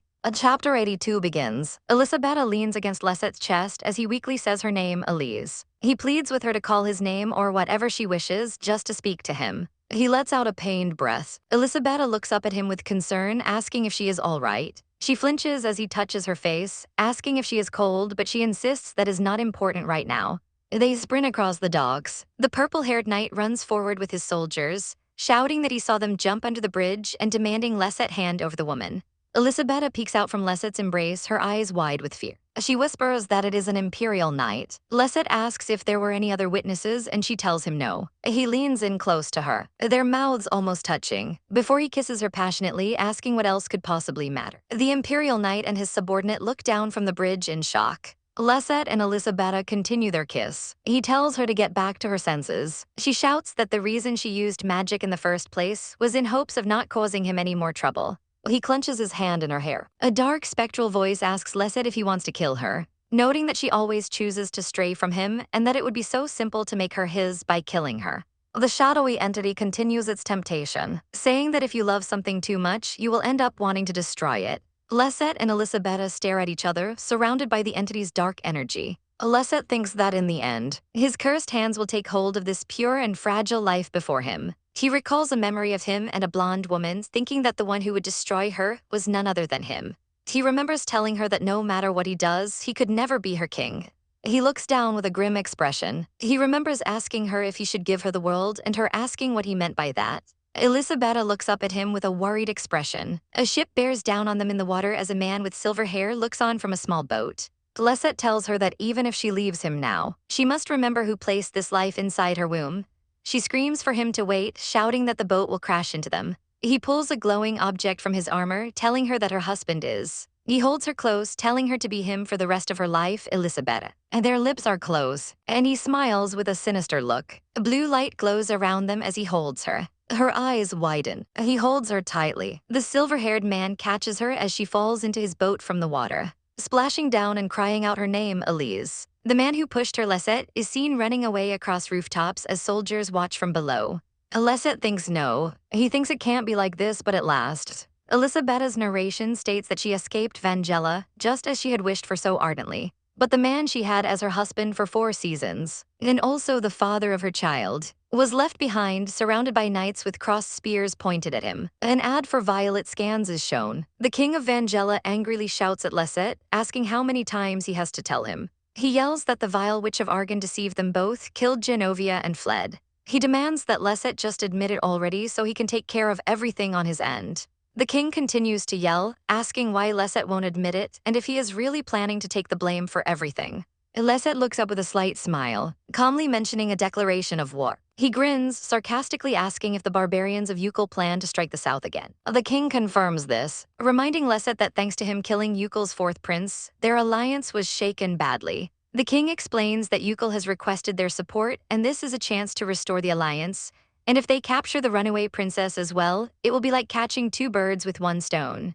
The king tells Lesset to head back to Lodier, but Lesset declares that he will go to the southwest instead. The king stares in disbelief, realizing Lesset is planning to march toward his wife's homeland to help rebuild Argan. Lesset steps forward, stating that recapturing the princess is the duty of the Argans, not his, and that his wife will not be satisfied merely with the crown of Vangela. The king looks on, stunned. He asks with a nervous sweat if Lesset is surely not trying to betray him now. The king questions if he's trying to betray him, as Lesset stands silently before a stained glass window. A memory of a shadowy figure with chains flashes, a voice saying a dog needs someone to obey and forever.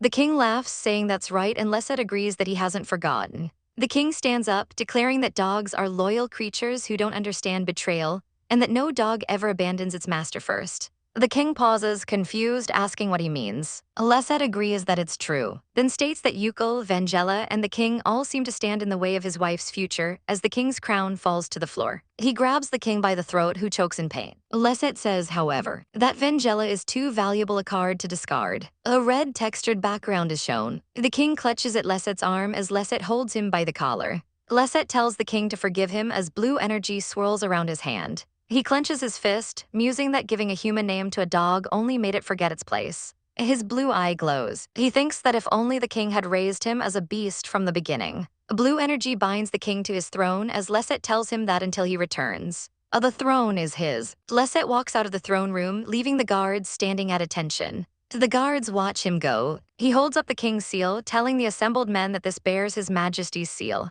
His face is set with grim determination. His blue eye narrows. Gulls fly across a golden sky. As a ship sails on the water, Eliza's narration stating she had to replace her regret with something else. Eliza stands on the deck of the ship, her white hair blowing in the wind. As she clenches the railing, her hair whipping across her face, Lesset's smiling face appears in her memory. A textured background is shown. Eliza stands alone on the deck, looking out at the sunset. Her profile is bathed in golden light. She thinks that's saying something like that at the very end. A memory of Lesset kneeling before the Imperial Knights is shown. A "We are hiring" ad for violet scans is displayed. Another ad for violet scans is shown. A man looks distressed, sweating and grimacing. One man tells another that if a little seasickness is enough to knock him out, he should have just frozen to death on the streets last winter, while the seasick man says he'll just throw it all up.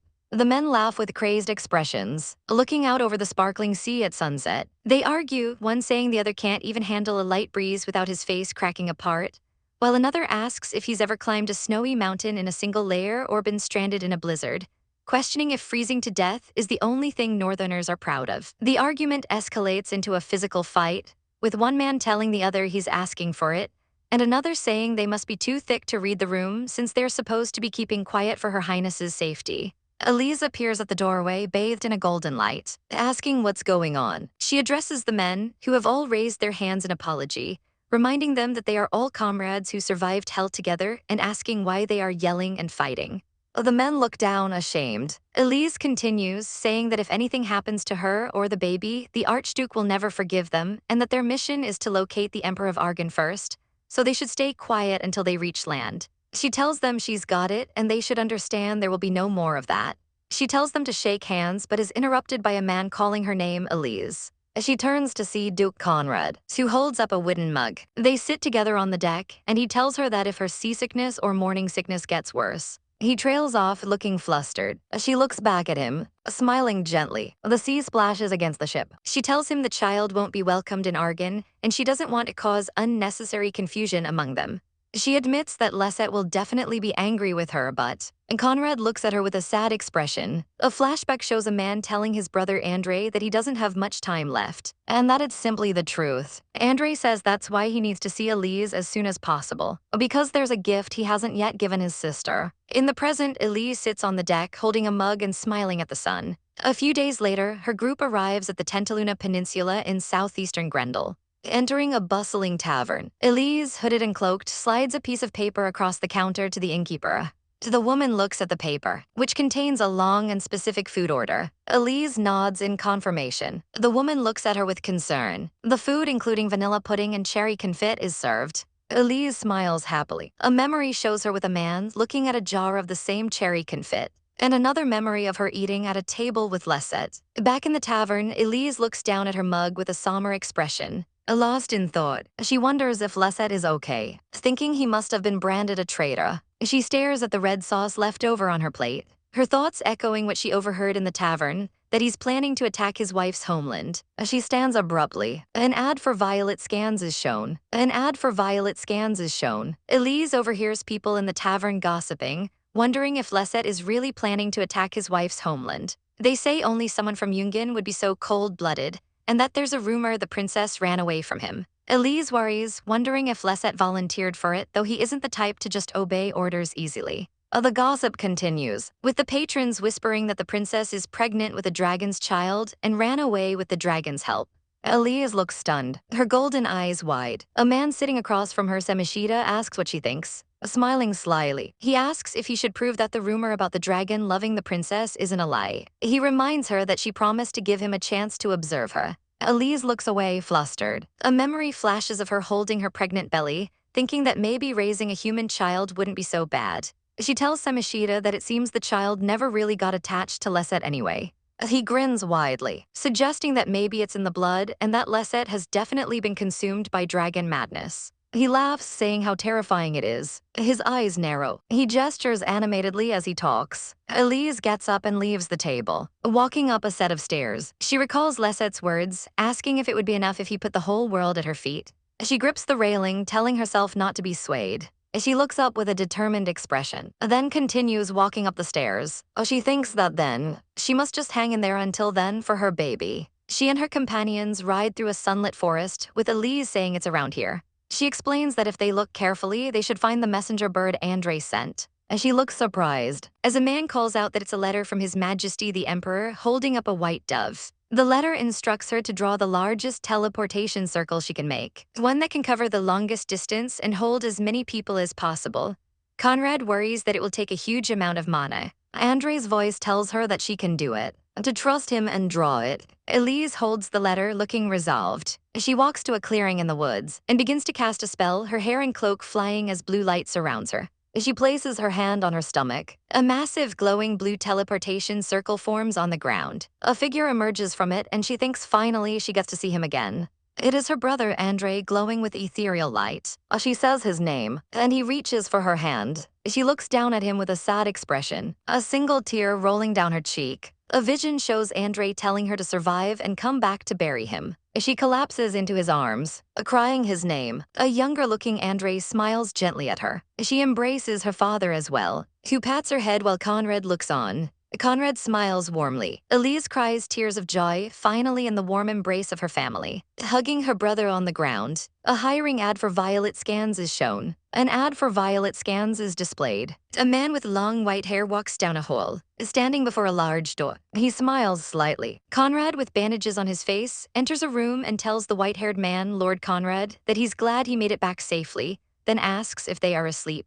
Conrad looks to the side, his eye narrowed, and remarks that the two of them haven't changed a bit since they were kids. Inside a bedroom, Elise and Andre are asleep, holding hands. A bird chirps outside a window where Andre is sleeping. He begins to stir. Elise stands over his bed, watching him sleep. He opens his eyes and smiles, grabbing her hand. He asks if he woke her, and she says no. He tells her that if she ever stays behind alone like that again, he'll never forgive her. She touches his face, remarking that he's gotten way too thin. She asks if the Lodiers starved him or something. He smiles, saying he thought being away from her would make him look healthier. He looks at her fondly. He sits up in bed, looking pleased. Eliza's narration explains that he tried so hard to stop her, but she ended up carrying that man's child. A memory shows barbarian soldiers invading a gorge. At a war council, Andre asks how many casualties there are. A soldier reports 7 dead and 11 seriously wounded, with the rest having minor injuries. Andre grits his teeth, saying that so they're done following even the most basic rules now. Another person argues that they are Eucalins, and one never knows what kind of inhuman tactics they'll use. Eliza states that their forces are still strong, and to prove it, they'll show them a power no barbarian can stand against. Magic, just like they did at Novella Port. Andre says he will do it. He estimates it will take at least a month for the large army to arrive. The council members look worried. Andre slams his fist on the table, saying they have to reach Regale within 3 weeks at most. A soldier in another war council complains to Lesset, asking if he expects them to shorten their travel time to less than a month, and that he can't expect everything to revolve around his own pace. Other soldiers murmur in agreement. Lesset states that they need not participate in the battle against the barbarians. The soldiers are shocked. They demand to know why he summoned them in the first place, yelling that there are limits to mockery. Lesset states that from this moment on, he will seize every city in Ukal that granted passage to the Allied army, and that they can station their troops in whichever cities they choose and rest for 2 months. He adds frankly that a pack of mangy soldiers loitering nearby will only be a nuisance. A soldier repeats mangy in disbelief. Another soldier points out that word must not spread that the Allied army broke its pact with Ukal and occupied its cities. The goblet sweats with condensation as someone thinks surely not. Lesset walks away, asking if they would say this is sufficient compensation for their forced march. A barbarian soldier looks up in confusion. The ground begins to crackle with blue energy. He yells for everyone to take cover, shouting that the gorge is collapsing. He recognizes it as Argan's magic. A bright ring of light appears, followed by a massive beam of energy erupting from the ground. Back in a study, Eliza's mother tells her that the castle's barrier seems intact, and the spell sent toward the canyon worked as intended. Eliza touches her pregnant belly, saying she's fine for now at least. Her cousin Vernon enters the room and calls her name. Andre also enters, smiling, and asks Vernon to step aside for a moment. He places a glowing hand on Eliza's neck, his expression serious. He senses her energy, thinking it's more than he thought. He thinks that she's lost so much, calling her a dragon. He thinks that he should tell Andre right now. Before her stomach swells even more, but he finishes the healing. They look at each other and he lets her speak first. He tells her that before their parents passed, they had chosen someone to be her partner. She asks if he means brother Vernon. He nods, explaining that Vernon will care for the child as though it were his own. Eliza looks up in shock. Andre clarifies that he will care for the child as if it were his own. Eliza is stunned, asking if he knew everything. He tells her she needs a husband, not for love, but a loyal man to stay by her side for life.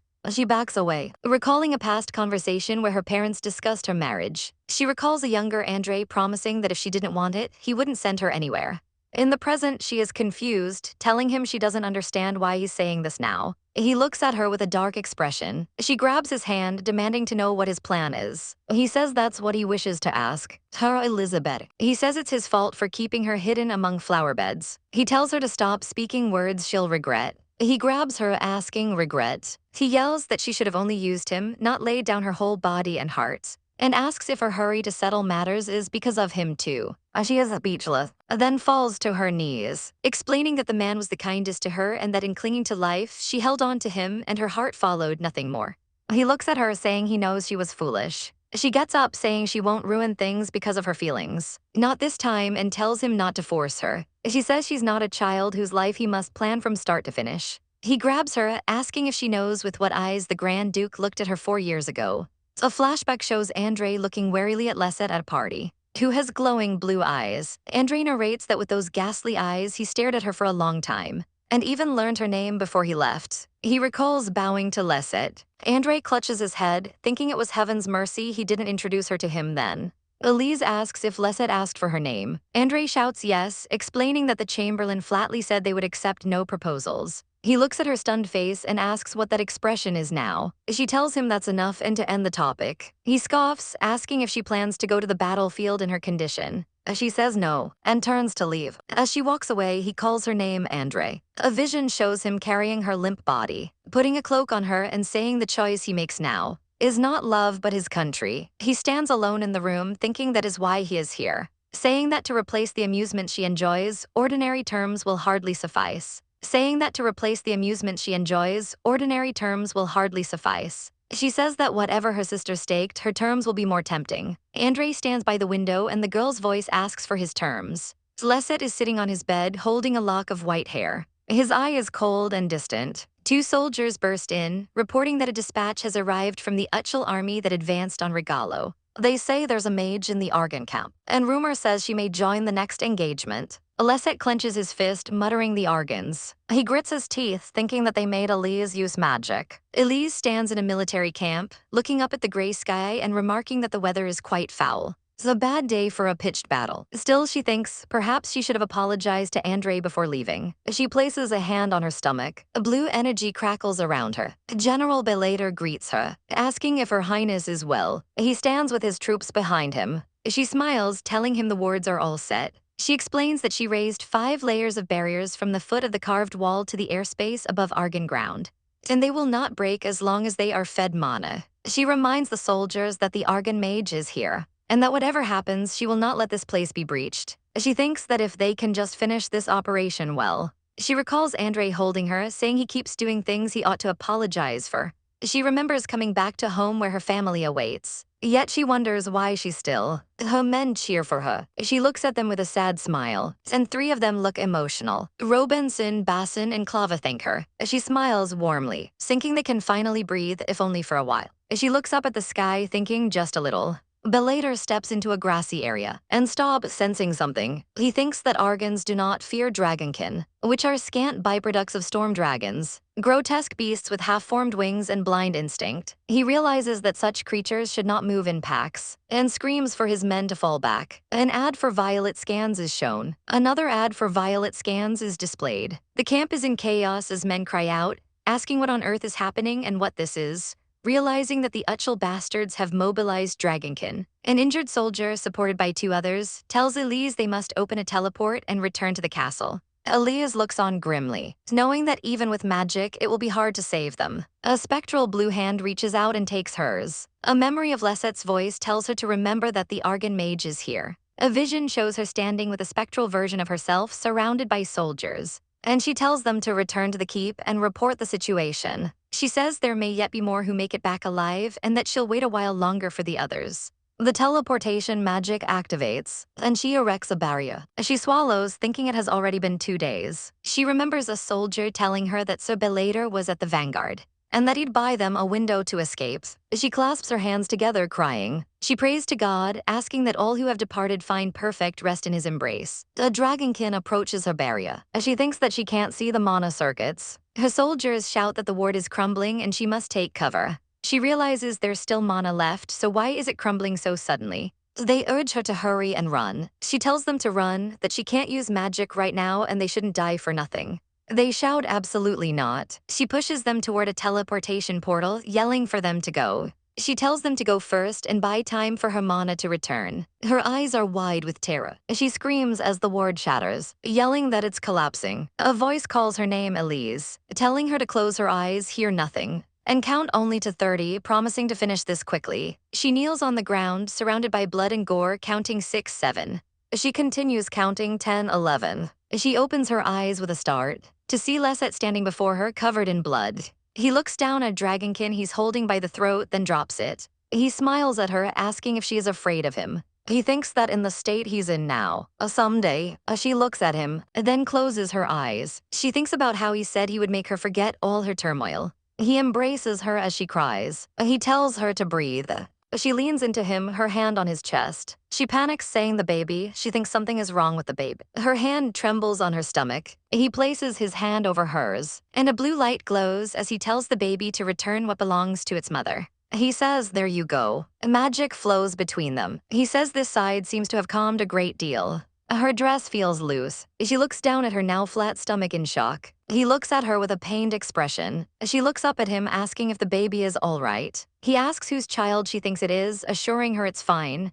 She says it's the first time the baby moved like that, and worries she made things hard on it. He gently touches her face, then leans his forehead against her shoulder, saying some of their people still haven't come back. She tells him that isn't what matters right now. He embraces her, saying he wants to stay like this a little longer. He looks at her with intense longing. He says where else would he go? She looks at him, peeking from his embrace. Confused, he suddenly looks shocked, as if possessed by a dragon spirit. She pulls back, telling him to wait a moment. She looks at him with pity.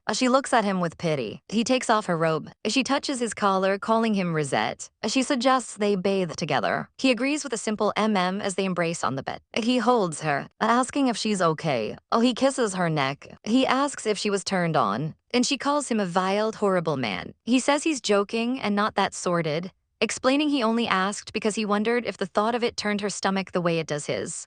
She asks how he relieved it, and he says he did it alone. She touches his chest, asking how. Specifically, if he did it while thinking of her. An old woman reads a book about relations during pregnancy, saying it's not necessarily bad, but to be careful. Redjet is pinned down, thinking this is its own kind of torture. He blushes and sweats. They embrace passionately. Their clothes fall to the floor. He lies on his back, breathing heavily, calling her names. She tells him she likes him so much. He asks, "And you?" He confesses that he loves her and has desired nothing more in his life, but says of course she won't feel the same. He tells her if she's bound to be hurt and weary, to do it at his side, where he can see her. He kisses her, asking her to be unhappy by his side instead, Elizabeth. He tells her not to brush this off and to give him even half the love she bears him.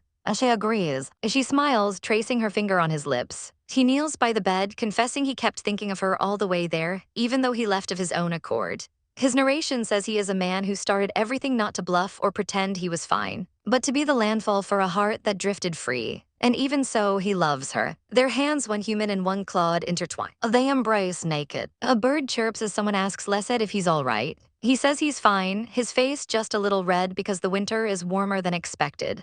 He lies in bed with Eliza, thinking they're late, and he brushes her hair, and she mentions that Duke Belater still hasn't returned. Redjet asks who Belater is, then dismisses it as nothing to worry about. Eliza says he was like a godfather to her. Redjet looks annoyed. She asks him a question, but he says no. She asks if they have grown close, and he says yes. A memory shows her people, warning that running with the crown prince will lead to a hell worse than death. Redjet holds a jar of cherry confit. A voiceover from Redjet explains that cravings during pregnancy must be tended to. Redjet asks Eliza if there is anything she wants. She remains silent, looking at the jar of confit on the nightstand. Tears stream down her face. Redjet looks concerned. She smiles sadly, and he pulls her into an embrace, asking how it is as he rests his head on her stomach to listen. Conrad is shown riding at the head of a column of knights.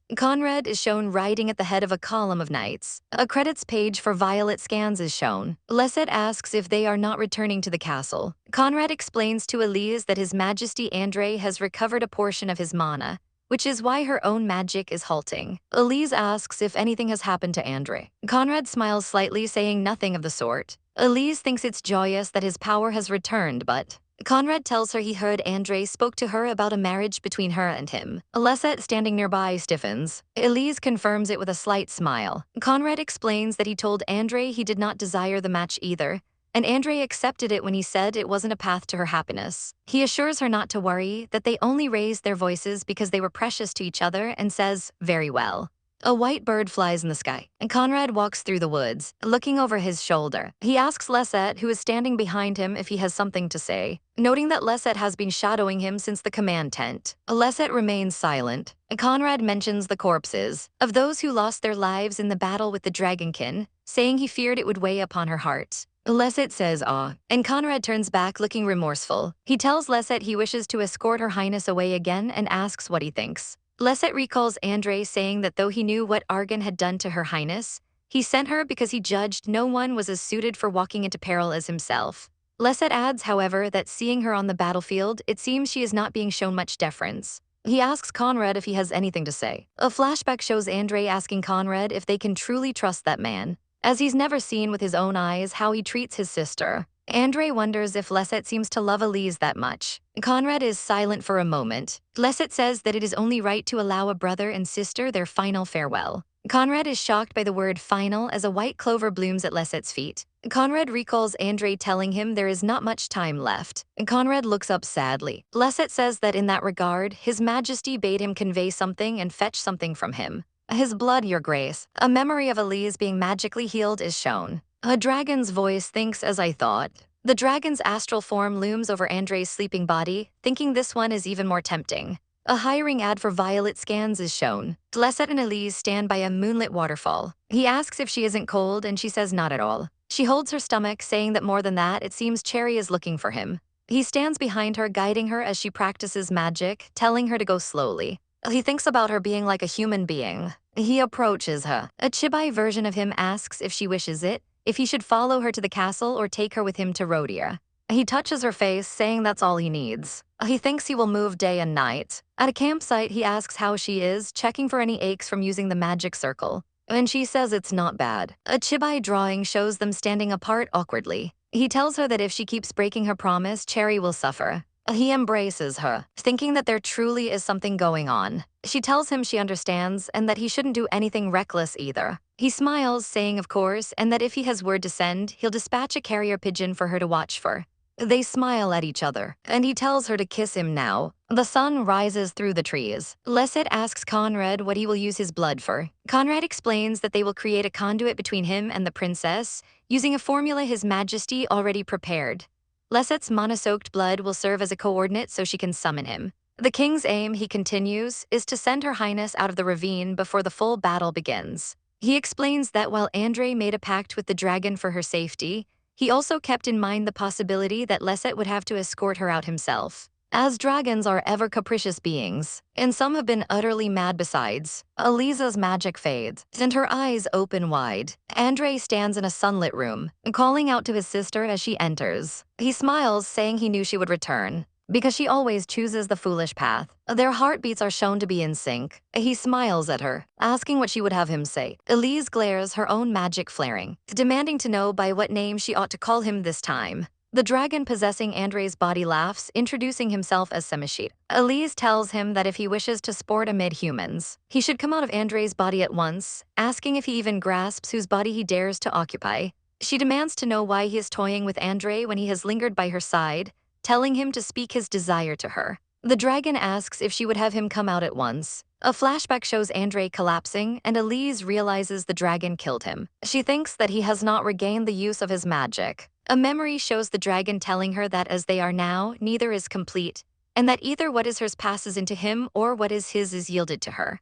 She resolves that she must not be drawn in like this. She runs away crying. He asks if he should set things back as they were, saying that if she returns to what she was, Andre's body can live. He explains that her brother sacrificed himself, and a vision of a spectral Lesset appears, telling her not to weep or blame herself and that he shall come to her whenever she calls. She resolves that she must not be drawn in like this. She confronts the dragon, saying he doesn't move without payment, and there was undoubtedly a bargain between him and her brother. The dragon walks toward the window and turns back to her with a grim expression. She calls out to Elizabeth. Her cousin Vernon stands in the doorway, looking concerned. He clutches his robes, and she tearfully asks him if Andre is truly dead. She remembers confronting Conrad, asking why he didn't stop Andre and if he truly thought this was for her sake. She cries that she never wished to live on alone by his sacrifice, that they could have fought together. She grabs him, asking why they keep choosing this for her. A soldier arrives, saying His Majesty bids her. A memory shows her and Andre as children, lighting a candle together as his voice says, "Let us set the wicks alight together."